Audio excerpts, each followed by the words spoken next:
ಆರಂಭದಲ್ಲಿ 12ನೇ ಶತಮಾನದ ವಿಭೂತಿ ಪುರುಷ ಮಹಾಮಾನವತಾವಾದಿ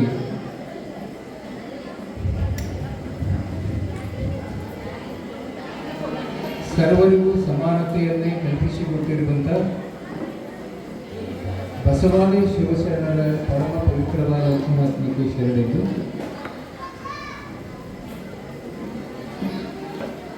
ಶ್ರೀಮನ್ ಮಹಾರಾಜ ನಿರಂಜನ ಜಗದ್ಗುರು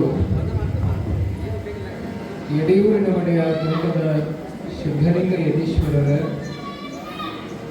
ನಿರ್ವಿಕಲ್ಪ ಸಮಾಧಿಗೆ ಸಾಷ್ಟಾಂಗ ಪ್ರಣಾಮಗಳನ್ನು ಸಮರ್ಪಿಸಿ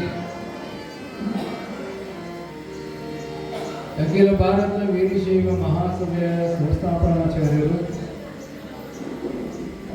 ಶ್ರೀಮದ್ ವೀರಶೈವ ಶಿವಯೋಗ ಮಂದಿರದ ಪೋಷಕರು ಆಗಿರುವ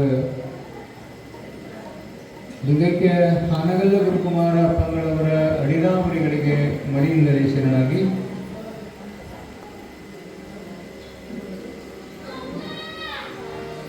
ಪುರಾಣದ ಚರಿತ್ರ ನಾಯಕರು ಗಣಮಹಿಮರು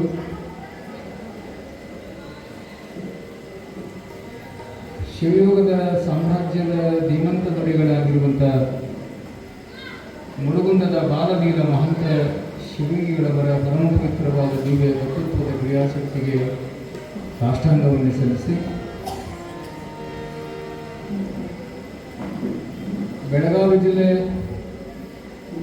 ಗೋಕಾಕ ತಾಲೂಕಿನ ಸುಕ್ಷೇತ್ರ ಮಮದಾಪುರ ಗ್ರಾಮದಲ್ಲಿ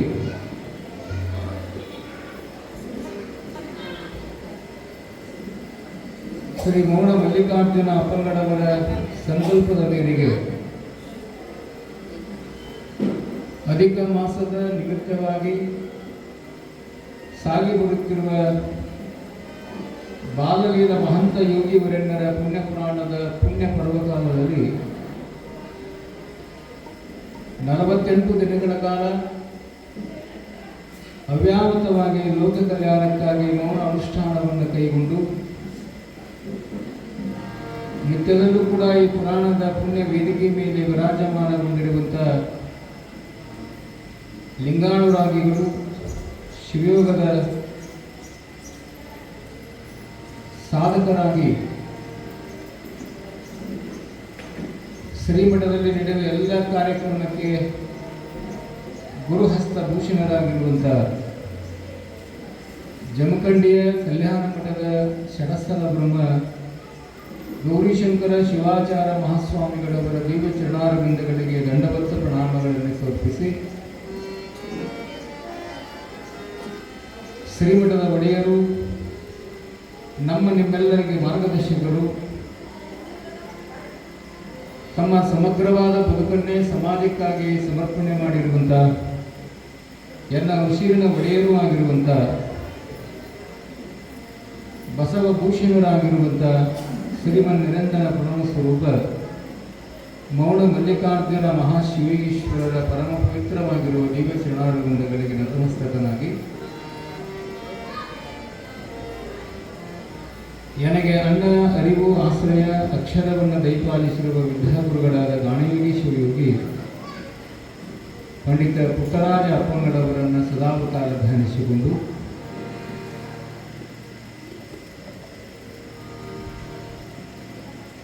ಈ ಅಪ್ಪನ ಮಹಾಪುರಾಣದಲ್ಲಿ ಒಂದು ದಿನವೂ ತಪ್ಪದ ಹಾಗೆ ಸಂಗೀತದ ಸೇವೆಯನ್ನು ಗುರುಪಾದಕ್ಕೆ ಸಮರ್ಪಣೆಯನ್ನು ಮಾಡುತ್ತಲೇ ಬಂದಿರುವಂಥ ಆತ್ಮೀಯರಾದ ಶ್ರೀ ವಿಶ್ವರಾಜ ಹರಸೂರವರೇ, ಆ ಸಂಗೀತಕ್ಕೆ ತಬಲಾವಾದಕರಾಗಿ ಗುರುಸೇವೆಯಲ್ಲಿ ನಿರತರಾಗಿರುವಂಥ ಆತ್ಮೀಯರಾದ ಯುವ ತಬಲಾವಾದಕರಾದ ಶ್ರೀ ಚಂದ್ರಯ್ಯ ಸ್ವಾಮಿ ಬಂಡಿಮಟ್ಟಿಯವರೇ,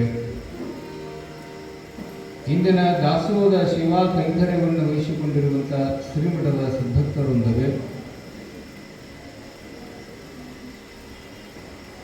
ಅಧಿಕ ಮಾಸದ ನಿಮಿತ್ತವಾಗಿ ಸಾಗಿ ಬರುತ್ತಿರುವ 11ನೇ ದಿನದ ಪುಣ್ಯ ಪುರಾಣದ ಮಂಗಲದ ಅಂಗಳದಲ್ಲಿ ನಿತ್ಯದಲ್ಲೂ ಕೂಡ ಸರಿಯಾದ ಸಮಯಕ್ಕೆ ಬಂದು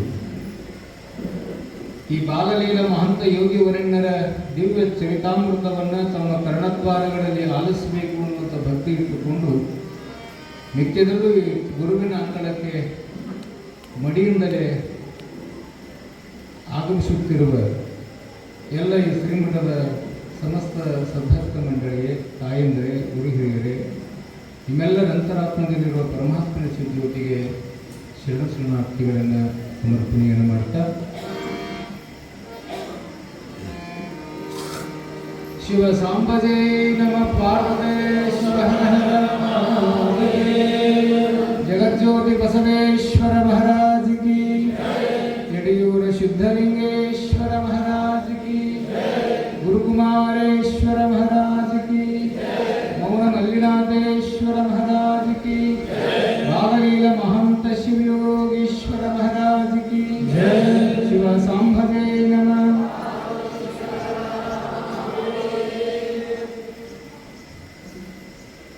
ಮರಬಿದ್ದು ಫಲವೇನು ನೆರಳಿಲ್ಲದ ನಕ್ಕ, ಹಸುಬಿದ್ದು ಫಲವೇನು ಹೈನವಿಲ್ಲದ ನಕ್ಕ, ರೂಪಿದ್ದು ಫಲವೇನು ಗುಣವಿಲ್ಲದ ನಕ್ಕ, ದನಬಿದ್ದು ಫಲವೇನು ದಾನವಿಲ್ಲದ ನಕ್ಕ, ಚೆನ್ನ ಮಲ್ಲಿಕಾರ್ಜುನ ನಾನಿದ್ದು ಫಲವೇನು ನಿಮ್ಮನ್ನು ಅರಿಯದ ನಕ್ಕ. 12ನೇ ಶತಮಾನದ ವೀರ ವಿರಾಜಿನಿಯಾಗಿರುವಂಥ ಸ್ತ್ರೀಕಲದ ಕಲಶ ಪ್ರಾಯಣಾಗಿರುವಂಥ ಅಕ್ಕ ಹೇಳ್ತಾಳೆ, ಈ ಭೂಮಿ ಮೇಲೆ ನಿನ್ನೆ ಹೇಳಿದ್ದೇನೆ ಅನೇಕ ಜಾತಿಯ ಮರಗಳದವು. ಕೆಲವು ನೆರಳನ್ನು ಕೊಡ್ತಾವ, ಇನ್ನು ಕೆಲವು ಹಣ್ಣನ್ನು ಕೊಡುತ್ತವೆ. ಹಣ್ಣು ಕೊಡಲಿಲ್ಲ ಅಂದ್ರೂ ಪರವಾಗಿಲ್ಲ, ಮರ ನೆರಳನ್ನಾದರೂ ಕೊಡಬೇಕು ಅಂತ ಅಕ್ಕನ ವಿಚಾರ ಇದೆ. ನೀ ಹಣ್ಣು ಕೊಡಲಿಕ್ಕೆ ಆಗಲಿಲ್ಲ ಅಂದ್ರೂ ಕೂಡ ಕೆಲವು ಹಣ್ಣು ಕೊಡುವ ಮರಗಳದಾವಂತೆ ಈ ಭೂಮಿ ಮೇಲೆ, ಇನ್ನು ಕೆಲವು ಕೇವಲ ನೆರಳನ್ನು ಮಾತ್ರ ಕೊಡುವ ಮರಗಳದಾವ. ಇನ್ನು ಕೆಲವು ಮರಗಳದಾವ, ಅವು ಹಣ್ಣನ್ನು ಕೊಡೋದಿಲ್ಲ, ನೆರಳನ್ನು ಕೊಡೋದಿಲ್ಲ. ಹಣ್ಣು ಕೊಡುವಂಥ ಮರಗಳು, ಮಾವಿನ ಮರಗಳು ಹಣ್ಣು ಕೊಡುತ್ತದೆ.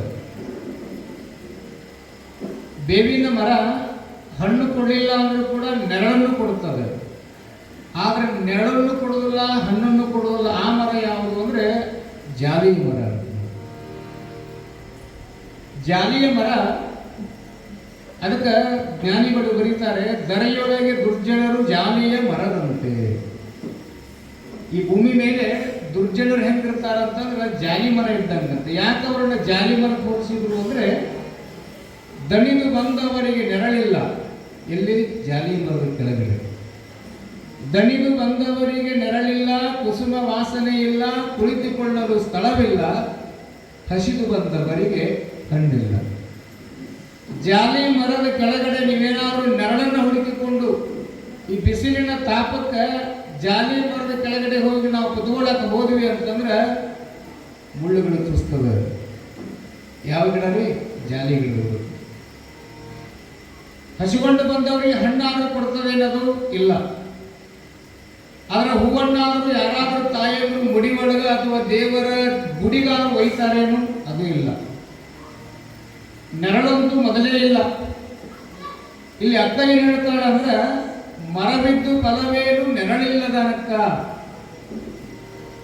ಮರ ನೆರಳು ಕೊಡಲಿಲ್ಲ ಅಂದ್ರೆ ಅದರ ಹುಟ್ಟಿ ಕೂಡ ಸಾರ್ಥಕತೆಯನ್ನು ಪಡೆದುಕೊಳ್ಳಲಿಕ್ಕೆ ಸಾಧ್ಯ ಇಲ್ಲ. ಎಷ್ಟು ಚಂದ ಬರೀತಾಳೆ ಅಕ್ಕ ಮಹಾದೇವಿ. ಹಸು ಬಿದ್ದು ಫಲವೇನು ಹೈನವಿಲ್ಲದ ನಕ್ಕ. ಆಕಳ ಬಹಳ ಚಂದದ, ಏನು ನೋಡಿದ್ರೆ ಕಾಮದೇನು ನೋಡಿದಂಗೆ ಆಗ್ತದೆ ಕರೆ. ಆದ್ರೆ ಅದು 1 ವರ್ಷನೂ ಕೂಡ ಕಟ್ಟಿ ಹೈನ ಮಾಡಿಲ್ಲ ಅಂತಂದ್ರೆ, ಹಾಲನ್ನೇ ಕೊಟ್ಟಿಲ್ಲ ಅಂತಂದ್ರೆ ಅದು ಸಹಿತ ಇದ್ದು ಕೂಡ ವ್ಯರ್ಥ ಅಂತ. ರೂಪಿದ್ದು ಫಲವೇನು ಗುಣವಿಲ್ಲದ ನಕ್ಕ. ಬಹಳ ಚಂದದ ಹೆಣ್ಮಗಳು, ಬಹಳ ಚಂದದನ ಹುಡುಗ, ಆದ್ರೆ ಅವನಲ್ಲಿರುವಂಥ ಗುಣಗಳೇ ಸರಿ ಇಲ್ಲ ಅಂತಂದ್ರೆ ಆತನು ಕೂಡ ಹುಟ್ಟಿದ್ದಕ್ಕೆ ಹೊರತಾಗ್ತದೆ. ಅಂದ್ರೆ ಮನುಷ್ಯನಿಗೆ ಯಾವುದು ಮುಖ್ಯ ಅಂತ ಹೇಳ್ತಾಳ ಅಕ್ಕ ಅಂದ್ರೆ ರೂಪ ಅಲ್ಲ, ಗುಣ ಮುಖ್ಯ ಆಗ್ತದೆ. ಕೊನೆಗೆ ಬರೀತಾಳೆ, ದನವಿದ್ದು ಫಲವೇನು ದಾನವಿಲ್ಲದ ನಕ್ಕ. ಸಾಕಷ್ಟು ಪ್ರಮಾಣದ ಸಂಪತ್ತನ್ನು ಹೊಂದಿರ್ತಾನ, ಬಂಗಾರ ವಜ್ರ ವೈಡೂರ್ಯಗಳನ್ನು ಹೊಂದಿದ್ರು ಸಹಿತ ಆತ ಇಂಥ ಪುಣ್ಯ ಕಾರ್ಯಕ್ಕೆ ಬಂದು ಒಂದು ದಿನವೂ ಕೂಡ ಹಸಿದವರಿಗೆ ಅನ್ನ ನೀಡಿಲ್ಲ, ದಾಸೋಹ ಮಾಡಿಲ್ಲ, ಸತ್ಕಾರ್ಯಕ್ಕೆ ತನ್ನ ದುಡ್ಡನ್ನು ಬಳಸಿಲ್ಲ ಅಂತಂದ್ರೆ ಆ ಹಣವು ಸಹಿತ ಆ ಧನವು ಸಹಿತ ಹೆಂಗಿರ್ತದಂದ್ರೆ ನಾಯಿಯ ಹಾಲು ನಾಯಿ ಮರಿಗಲ್ಲದೆ ಸತ್ಪಾತ್ರಕ್ಕೆ ಸಲ್ಲದೆ ಅಂತ ಬಸವಣ್ಣ.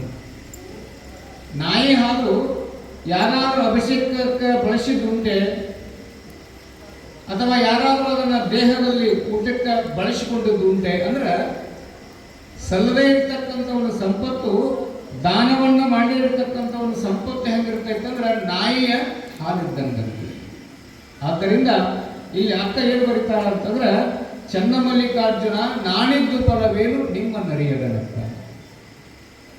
ನಾ ಹುಟ್ಟಿ ಬಂದ ಮೇಲೆ ಭಗವಂತನೊಬ್ಬನಿದ್ದಾನೆ, ಆತನಿಂದ ಎಲ್ಲವೂ ನಡೆಯುತ್ತದೆ ಅಂತಕ್ಕಂಥ ಪರಿಜ್ಞಾನ ಅಂತಕ್ಕಂಥದ್ದು ನನ್ನಲ್ಲಿಲ್ಲ ಅಂತಂದ್ರೆ ನೀವೊಬ್ಬ ಒದೆಯಪ್ಪ, ನಿನ್ನಿಂದಲೇ ಹಗಲಾಗ್ತದ, ನಿನ್ನಿಂದಲೇ ಕತ್ಲಾಗ್ತದ, ನಿನ್ನಿಂದಲೇ ಮಳೆ ಬರ್ತದ, ನಿನ್ನಿಂದಲೇ ಬೆಳೆ ಬರ್ತದ ಅನ್ನುವಂಥ ಪರಿಕಲ್ಪನೆ ಇಲ್ಲದೆ ನಾನು ನನ್ನ ಅಹಂಕಾರದಲ್ಲಿ ನಾನು ಬರ್ಕಾಕತ್ತೀನಿ ಅಂದ ಬಳಿಕ ನಾನು ಹುಟ್ಟಿದ್ದು ಕೂಡ ಏನಾಗ್ತದೆ, ಸಾರ್ಥಕತೆ ಎನಿಸಿಕೊಳ್ಳುವುದಿಲ್ಲ. ಅದಕ್ಕೇನಂತಾರೆ ಅಂತಂದ್ರೆ, ನಾನು ಮಾಡಿದೆ ನಾನು ನೀಡಿದೆ ಎಂಬ ಹಮ್ಮಿನೊಳಗೆ ಸಿಕ್ಕು ನಿನ್ನ ನಾನು ಮರೆತಿರುವೆನಯ್ಯ.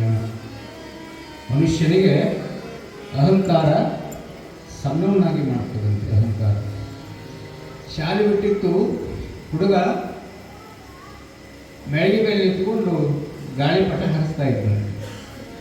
ಸಂಜೆ ಬಂದು ಆ ಗಾಳಿಪಟವನ್ನು ಹಾರಿಸುವ ಸಂದರ್ಭದಲ್ಲಿ ಗಾಳಿ ಬಿಡಾಕತ್ತಿತ್ತು, ಪಟ ಏನು ಆಕಾಶದ ಹಾರಕತ್ತಿತ್ತು. ಗಾಳಿ ಬಿಟ್ಟಂಗೆಲ್ಲ ದಾರ ಬಿಡಾಕತ್ತಿದ. ಗಾಳಿಪಟಕ್ಕೆ ಒಂದಿಷ್ಟು ಅಹಂಕಾರ ಬಂತಂತೆ. ನೋಡಿ ಏನಂತ, ನೋಡು ನನಗೆ ಈಗ ಮಮದಾಪುರ ಅಷ್ಟೇ ಕಾಣಕತ್ತಿಲ್ಲ, ಮಮದಾಪುರ ಮಕ್ಕಳಲ್ಲಿರುವಂಥ ಶಿವಾಪುರ ಕಾಣಕತ್ತಿಲ್ಲ, ಮಮದಾಪುರ ಮಕ್ಕಳಿರುವಂಥ ಗೋಕಾಕ್ ಕಾಣಕತ್ತಿಲ್ಲ, ನನಗಿಂತವ್ರು ಎತ್ತವ್ರು ಯಾರದಾರ, ಎತ್ತರದವ್ರು ಯಾರದಾರ. ಮತ್ತೆ ಗಾಳಿ ಬಿಟ್ಟಂಗೆಲ್ಲ ದಾರ ಬಿಡಾಕತ್ತಿದಾಗ ಇಡೀ ಬೆಳಗಾವಿ ಜಿಲ್ಲೆಗೆ ಸಂಬಂಧಪಟ್ಟ ಹಳ್ಳಿಗಳೆಲ್ಲ ಕಾಣಕತ್ತೀವು. ಏನು ಅಹಂಕಾರ ಪಡಾಕತ್ತೀವಿ ಅಂತಂದ್ರೆ, ಈ ಭೂಮಿ ಮೇಲೆ ನನಗಿಂತಲೂ ದೊಡ್ಡವರು ಯಾರೂ ಇಲ್ಲ ಅನ್ನುವಂಥ ಅಹಂಕಾರದಿಂದ ಆಕಾಶದಲ್ಲಿ ಹಾರಾಡುವಂಥ ಗಾಳಿಪಟಕ್ಕೆ ಅಹಂಕಾರ ಬರಾಕತ್ತೀವಿ. ಅದಕ್ಕೆ ಗೊತ್ತಿಲ್ಲ, ಅಲ್ಲೊಬ್ಬ ಹುಡುಗ ಹಿಡ್ಕೊಂಡಾನ ದಾರ, ಸೂತ್ರ ಹಿಡ್ಕೊಂಡ. ಹೌದು, ಆ ಸೂತ್ರ ಹಿಡ್ಕೊಂಡನಂತ ಹಾರಾಕತ್ತಿರೋದು. ಅವಾಗ ಒಂದು ಪಕ್ಷಿ ಬಂತಂತ. ಇದು ನಾನು ನಾನು ಅನ್ನುವಂಥ ಅಹಮ್ಮಿನಿಂದ ಬಿಮ್ಮಿನಿಂದ ಏನು ಹಾರಾಡಕತ್ತಿತ್ತಲ್ಲ, ಆ ಗಾಳಿಪಟಕ್ಕೆ ಬಂದು ಒಂದು ಪಾರಿವಾಳ ಬಂದು ಹೇಳುತ್ತಂತೆ, ನೋಡು ನೀನು ಎಷ್ಟು ಎತ್ತರಕ್ಕೆ ಹಾರಾಕತ್ತಿ ಅಂದ್ರೆ ಅಲ್ಲೊಬ್ಬ ಹುಡುಗ ನಿನ್ನ ಸೂತ್ರವನ್ನು ಹಿಡ್ಕೊಂಡು ಕುಂತಾನ, ಆತ ಹಿಡ್ಕೊಂಡಾನಂತ ನೀ ಹಾರಾಕತ್ತೀರಿ, ಅಹಂಕಾರ ಪಡಕ್ ಹೋಗಬೇಡ ಅಂತ ಅದು ಬುದ್ಧಿ ಹೇಳಕ್ಕೆ ಬಂದ್ರೆ ಗಾಳಿಪಟ ಅಂತಂತ, ಯಾರು ಹಿಡ್ಕೊಂಡಾರಲ್ಲ ನನ್ನ ಅವನು ಹೇಳು, ಹೋಗು ನನ್ನಂಗ ಹಾರಕ್ಕೆ ಬರ್ತಾನೆ ಕೇಳವಂಗಂತ. ಯಾವುದು ಗಾಳಿಪಟ. ಅವಾಗ ಪಾರಿವಾಳ ಬಂದು ಏನು ಮಾಡುತ್ತಂದ್ರೆ, ಕೆಳಗಡೆ ಇರುವಂಥ ಹುಡುಗಿ ಹೇಳುತ್ತಂತ, ನೋಡಪ್ಪ ಅಲ್ಲಿ ಒಬ್ಬಂಗ ಬಹಳ ಅಹಂಕಾರ ಬಂದದ, ನಾನೇ ದೊಡ್ಡವಂತ ಹರಡಕತ್ಯಾನ, ನೀನು ಹಿಡ್ಕೊಂಡಿಯಲ್ಲ ದಾರವನ್ನು, ಆ ದಾರವನ್ನು ಕೈ ಬಿಡು ಅಂತ ತಿಳ್ಕೊಂಡು ಹೇಳಿದ ತಕ್ಷಣ ಆ ಹುಡುಗ ತನ್ನ ದಾರದ ಸೂತ್ರವನ್ನು ಕೈ ಬಿಟ್ಟಾಗ ಗಾಳಿಪಟ ಎಲ್ಲಿ ಬಿದ್ದಿತ್ತು ಅಂದ್ರೆ ಹೋಗಿ ಒಂದು ಹಳ್ಳದಲ್ಲಿ ಜಾಲಿಯ ಗಿಡದ ಬುಡಕ ಕೆಳಗಡೆ ಬಿದ್ದು ಬಿಡುತ್ತದೆ. ಈ ಹೇಳುವ ತಾತ್ಪರ್ಯ ಏನು ಅಂತಂದ್ರೆ, ನಮ್ಮನ್ನು ಒಬ್ಬ ಹಿಡ್ಕೊಂಡಾನಂತ. ಯಾರು? ಸದ್ಗುರು. ಸದ್ಗುರು ಅಂತಕ್ಕಂಥವ್ರು ನಮ್ಮ ಮೇಲೆ ಕರುಣಾದೃಷ್ಟಿಯಿಂದ ನಮ್ಮ ಮೇಲೆ ಆಶೀರ್ವಾದ ಇಟ್ಟಾನಂತನ, ನಮ್ಮನ್ನು ಒಬ್ಬ ಪರಮಾತ್ಮ ಅಂತಕ್ಕಂಥವ್ನು ಹಿಡ್ಕೊಂಡಾನಂತನ ನಮಗೆ ಈ ಜನ್ಮದಲ್ಲಿ ಪ್ರಶಸ್ತಿ, ಪದವಿ, ಸಂತಾನ, ಸಂಪತ್ತು, ಆರೋಗ್ಯ, ಆಯುಷ್ಯ, ಕೀರ್ತಿ, ವಾರ್ತಿ, ಪದವಿ ಇದೆಲ್ಲವೂ ಯಾರಿಂದ ಅಂತಂದ್ರೆ ಸದ್ಗುರು ದೇವರೊಬ್ಬನಿದ್ದಾನೆ. ಆತ ನಮ್ಮನ್ನು ರಕ್ಷಣೆ ಮಾಡಕತ್ತಾನಂತರ ಜಗತ್ತಿನೊಳಗ, ನಾಡಿನೊಳಗ, ಸಮಾಜದೊಳಗ ನಮಗೊಂದು ಸ್ಥಾನ, ಕೀರ್ತಿ ಬಂದದೆ. ಅವೇನಾದರೂ ಕೈ ಬಿಟ್ಟ ಅಂತಂದ್ರೆ, ಹಿಡ್ಕೊಂಡಿರುವಂಥ ಸದ್ಗುರು ಆಶೀರ್ವಾದದಿಂದ ಹಿಡ್ಕೊಂಡಿರ್ತಕ್ಕಂಥ ಗುರು ನಮ್ಮನ್ನು ಬಿಟ್ಟ ಅಂತಂದ್ರೆ, ನಮಗೆ ಅಹಂಕಾರ ಬಂದಾಗ ಕೈ ಬಿಟ್ಟ ಅಂತಂದ್ರೆ ನಾವು ಗಾಳಿಪಟದಿಂದ ಹೋಗಿ ಒಂದು ಕಡೆ ಬೀಳಬೇಕಾಗ್ತದೆ ಪುಣ್ಯಾತ್ಮರೇ. ಆದ್ದರಿಂದ ಗುರು ಇಲ್ಲದೆ, ಜಗತ್ತಿಗೆ ಗುರು ಇಲ್ಲದೆ ಪರಿಪೂರ್ಣತೆ ಆಗಲಿಕ್ಕೆ ಸಾಧ್ಯ ಇಲ್ಲ.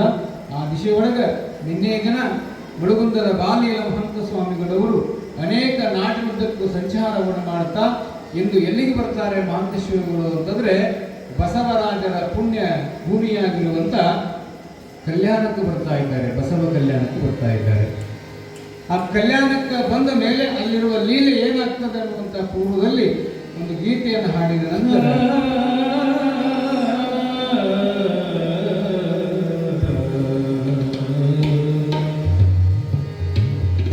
ಎಷ್ಟೋ ಜನ್ಮ ತಿರುಗಿ ಮಾನವ ಜನ್ಮಕ ಬರದಲ್ಲೋ, ಇದು ಒಂದು ಜನ್ಮ ಹೋದರೆ ಮಾನವ ಜನ್ಮ ಬರೋದಿಲ್ಲೋ, ಮುಂದೆ ಯಾವ ಜನ್ಮ ಬರುವುದು ಏನೋ ಯಾರಿಗೂ ತಿಳಿದಿಲ್ಲ. ಬಾಯಿ ತೆರೆದು ಚೀರಾಡಿದರಲ್ಲಿ ಕೇಳುವರಾರಿಲ್ಲೋ, ಕೇಳುವರಾರಿಲ್ಲೋ. ಮಾನವ ಜನ್ಮಕ ಹುಟ್ಟಿ ಬಂದುದು ಯಾಕ ತಿಳಿಯಲಿಲ್ಲ, ನಿನಗ ಯಾಕ ತಿಳಿಯಲಿಲ್ಲ.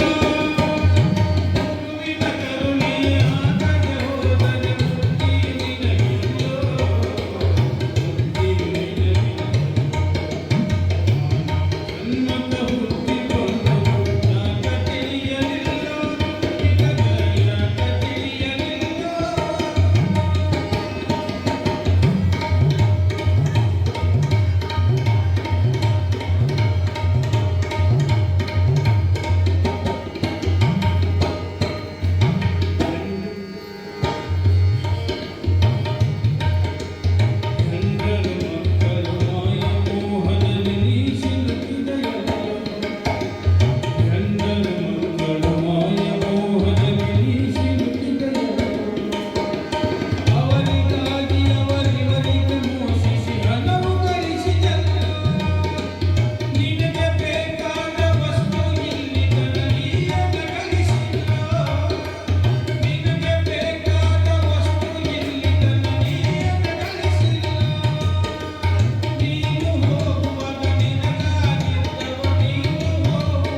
ಧನ್ಯವಾದಗಳು ಗವಾಯಿಗಳಿಗೆ.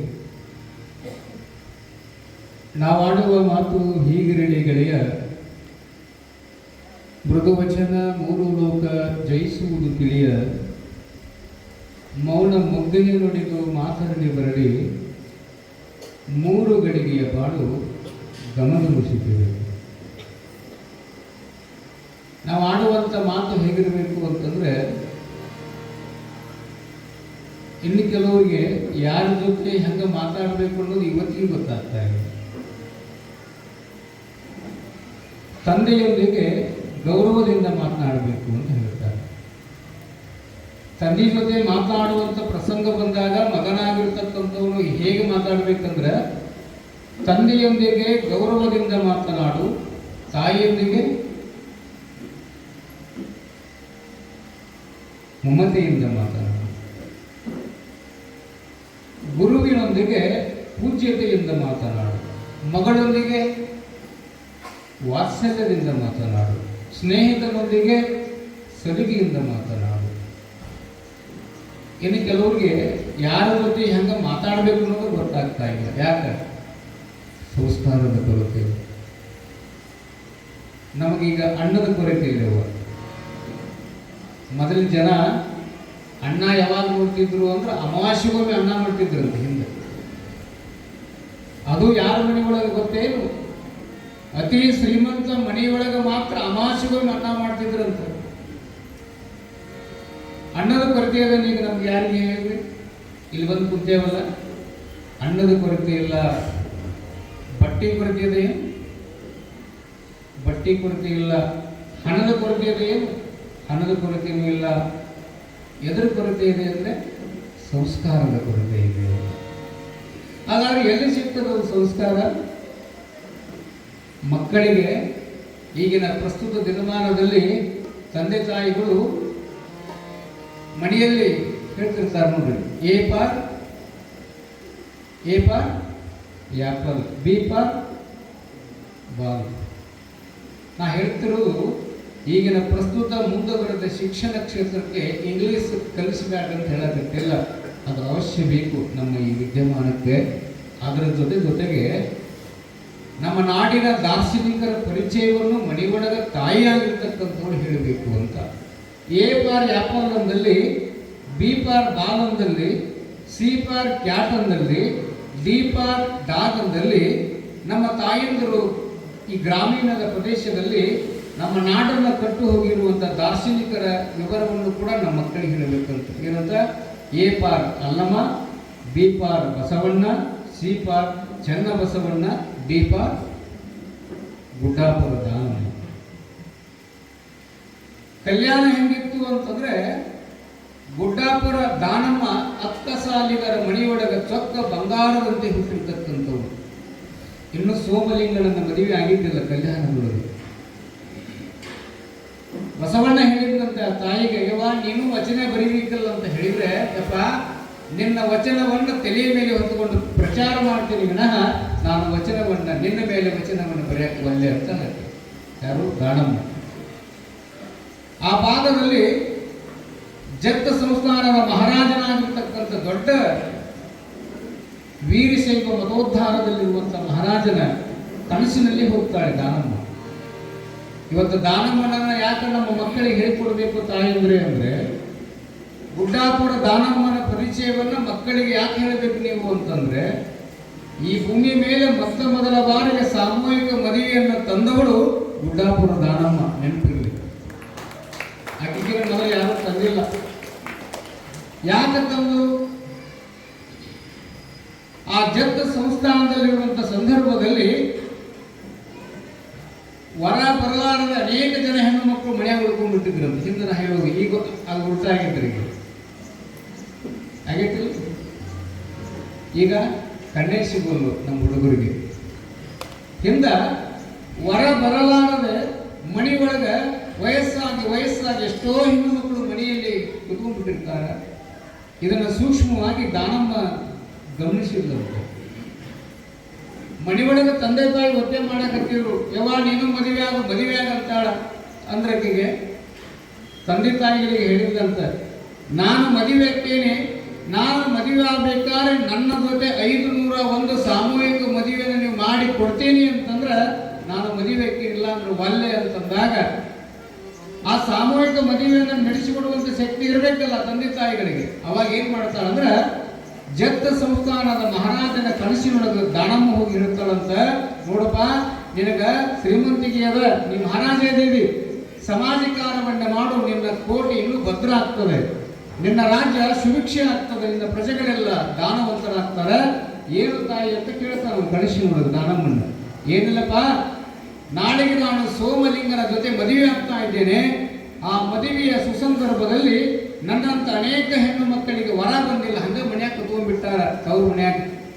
ಆದ್ದರಿಂದ ಅವರಿಗೆ ವರ ನೋಡಿ ಮದುವೆ ಮಾಡುವಂತ ಜವಾಬ್ದಾರಿ ನಿನ್ನದಾದ್ರೆ ನಿನ್ನ ರಾಜ್ಯ ನಿನ್ನ ತರುಮಣಿಗಳೆಲ್ಲ ಸುಭಿಕ್ಷೆ ಆಗ್ತದೆ ಅಂತ ತಿಳ್ಕೊಂಡು ಗುಡ್ಡಾಪುರ ದಾನಮ್ಮ ಜತ್ತ ಸಂಸ್ಥಾನದ ಮಹಾರಾಜನ ಕನಸಿನಲ್ಲಿ ಹೋಗಿ ಹೇಳಿದ್ದರಿಂದ ಅವ ಮಾರನೇ ದಿನ ಆ ವ್ಯವಸ್ಥೆ ಮಾಡ್ತಾನ. ಅಂದ್ರೆ ಹೇಳಕತ್ತಿದ್ದು 501 ಸಾಮೂಹಿಕ ಮದುವೆಯನ್ನು ಈ ಭೂಮಿಗೆ ಮೊದಲು ತಂದವಳೆ ಅಂದ್ರೆ ಗುಡ್ಡಾಪುರ ದಾನಮ್ಮ. ಅಂತವಳು ಎಲ್ಲಿದ್ದು ಅಂತ ಬರೀತಾರೆ ಕವಿಗಳು ಅಂದ್ರೆ ಕಲ್ಯಾಣದ ಅಂಗಳದಲ್ಲಿದ್ದು. ಕಲ್ಯಾಣ ಹೆಂಗಿತ್ತು ಅಂತಂದ್ರೆ ಕಾಯಿಗಳಿಂದ ಕೂಡಿತ್ತು. ಕಲ್ಯಾಣದ ಅಂಗಳ ಹೇಗಿತ್ತು ಅಂತಂದ್ರೆ ದಾಸೋಹ ಮಾಡುವಾಗ ಇಲ್ಲಿ ಅನ್ನ ಬಸಿತಾರಲ್ಲ ದಿನ ಬಿಡದಾಗ ಎಷ್ಟು ಮಂದಿ ಲಕ್ಷದ ಮೇಲೆ 96,000 ಗಣಗಳಿಗೆ ಪ್ರಸಾದ ಮಾಡುವಂತ ಸಂದರ್ಭದಲ್ಲಿ ಅನ್ನ ಬಸದಿರುವಂತ ಗಂಜಿ ಹೋಗಿ ನಿಂತಿತ್ತಂತೆ. ಹೆಂಗ್ ನಿಂತಿತ್ತಂದ್ರೆ ಕೆರೆಯಾಗ ನೀರು ನಿಲ್ತಾವಲ್ರಿ, ಹಂಗ ಹೋಗಿ ಕೆರೆಯಂತೆ ಹೋಗಿ ನಿಂತಿತ್ತಂತೆ. ಏನೋ ಅನ್ನ ಬಸ್ತಿರುವ ಗಂಜಿ, ಅದಕ್ಕೆ ಗಂಜಿಯ ಕೆರೆ ಅಂತ ಹೆಸರು ಬರುತ್ತದೆ. ಕಲ್ಯಾಣದಲ್ಲಿತ್ತು. ಮಾಚಯ್ಯನ ಹೊಂಡ ಅಂತ ಬರುತ್ತದೆ, ತ್ರಿಪುರಾಂತ ಕೆರೆ ಅಂತ ಬರುತ್ತದೆ. ನೂಲಿ ಚಂದಯ್ಯನವರು ಹುಲ್ಲನ್ನು ಕೋದಿರುವಂತ ಅಂಗಳದಲ್ಲಿ ಸಿಗ್ತದೆ. ಅಂತ ಬಸವಣ್ಣನ ನಾಡು ಯಾವುದು ಅಂದ್ರೆ ಬಸವ ಕಲ್ಯಾಣ. ಬಸವ ಕಲ್ಯಾಣದ ನೇಮೇನಾಗಿತ್ತು ಅಂದ್ರೆ ದಿನಾಲು ಲಕ್ಷದ ಮೇಲೆ 96,000 ಗಣಗಳಿಗೆ ಪ್ರಸಾದ ಮಾಡಿಸಿದ್ನಲ್ಲ. 5 ಮಂದಿ ಕೊಳ್ಳಾಗ ಲಿಂಗ ಇಲ್ಲದವರು, ಕಣ್ಣಿ ಮೇಲೆ ಭಸ್ಮ ಇಲ್ಲದವರು ಏನಂತ ಮಾತಾಡ್ಕೊಂಡ್ರಂತ, ಮಠದಾಗ ದಿನ ಒಳ್ಳೊಳ್ಳೆ ಪ್ರಸಾದ ಇರೋದ್ರಲ್ಲಿ ನಿನ್ನೇನ್ ಮಾಡಿದ್ರಿ ಅವ ಪ್ರಸಾದ ಏನ್ ಮಾಡಿದ್ರಿ? ನಿನ್ನೆ ಶಾವಿಗೆ ಪಾಯಸ ಮಾಡಿದ್ರು. ಮಣ್ಣೇನ್ ಮಾಡಿದ್ರು? ಶೇಖರಣೆ ಮಾಡಿದ್ರು ಛತ್ರ. ಹೌದು. ಹೀಗ ತರತರದ ಬೋಧೆ ಭಕ್ಷಣೆ ಐತೆ ಅಂತ ತಿಳ್ಕೊಂಡು ಕಲ್ಯಾಣದ ಬಸವಣ್ಣನ್ನು ನಡೆಸಿಕೊಡುವಂತ ಲಕ್ಷದ ಮೇಲೆ 96,000 ಅಮರ ಗಣಗಳಿಗೆ ಪ್ರಸಾದ ವ್ಯವಸ್ಥೆ ಮಾಡಿದ್ದ. ಒಂದು ನಿಯಮ ಹಾಕಿದ್ದಂತವ, ಏನೋ ಎದಿ ಮೇಲೆ ಲಿಂಗ ಇರಬೇಕು, ಹಣಿ ಮೇಲೆ ಭಸ್ಮ ಇರಬೇಕು, ಅವ್ರನ್ನ ಮಾತ್ರ ಒಳಗಡೆ ಬಿಡು ಅಂತ ತಿಳ್ಕೊಂಡು ಮಡಿವಾಳ ಮಾಚಯ್ಯನ ಕೈಯಲ್ಲಿ ಖಡ್ಗ ಕೊಟ್ಟು ದ್ವಾರವಾಕ್ಯಕ್ಕೆ ನಿಂದಿರಿಸಿದ್ದ.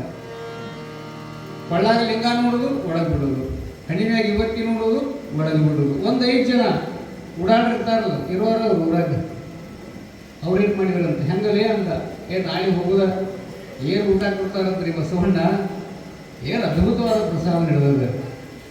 ಮತ್ತೆ ನೇಮ್ ಐತಲ್ಲ ಗೊತ್ತಾಯ್ತಿಲ್ಲ, ಏನು ಕೊಳ್ಳಾಗ ಲಿಂಗ ಇರಬೇಕು, ಕಣಿ ಮೇಲೆ ಭಸ್ಮ ಇರಬೇಕು.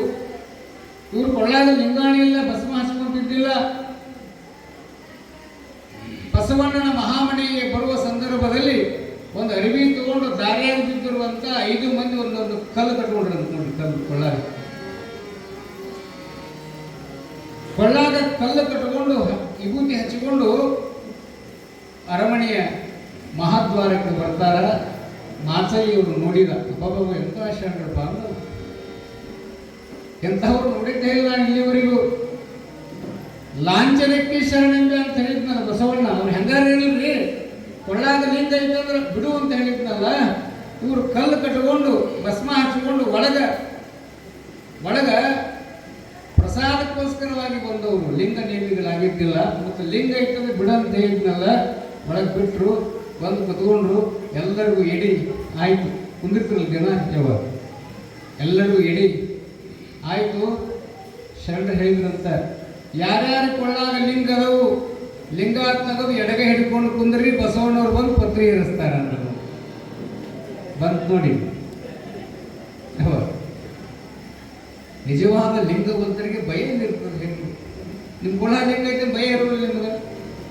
ಇಲ್ಲದವರಿಗೆ ಶುರುವಾತ್ ಮಕ್ಕಳು ಕುಂತಾವಂತ, ನೀ ಹೇಳಿದ ನಿನ್ನಿಂದ ಬಂದೆ ಒಳಗ ಅವ ಅಂದ, ಮತ್ ನೀ ಯಾಕೆ ಬಂದೆ ಅಂತ ಇವ ಅಂತಾನ.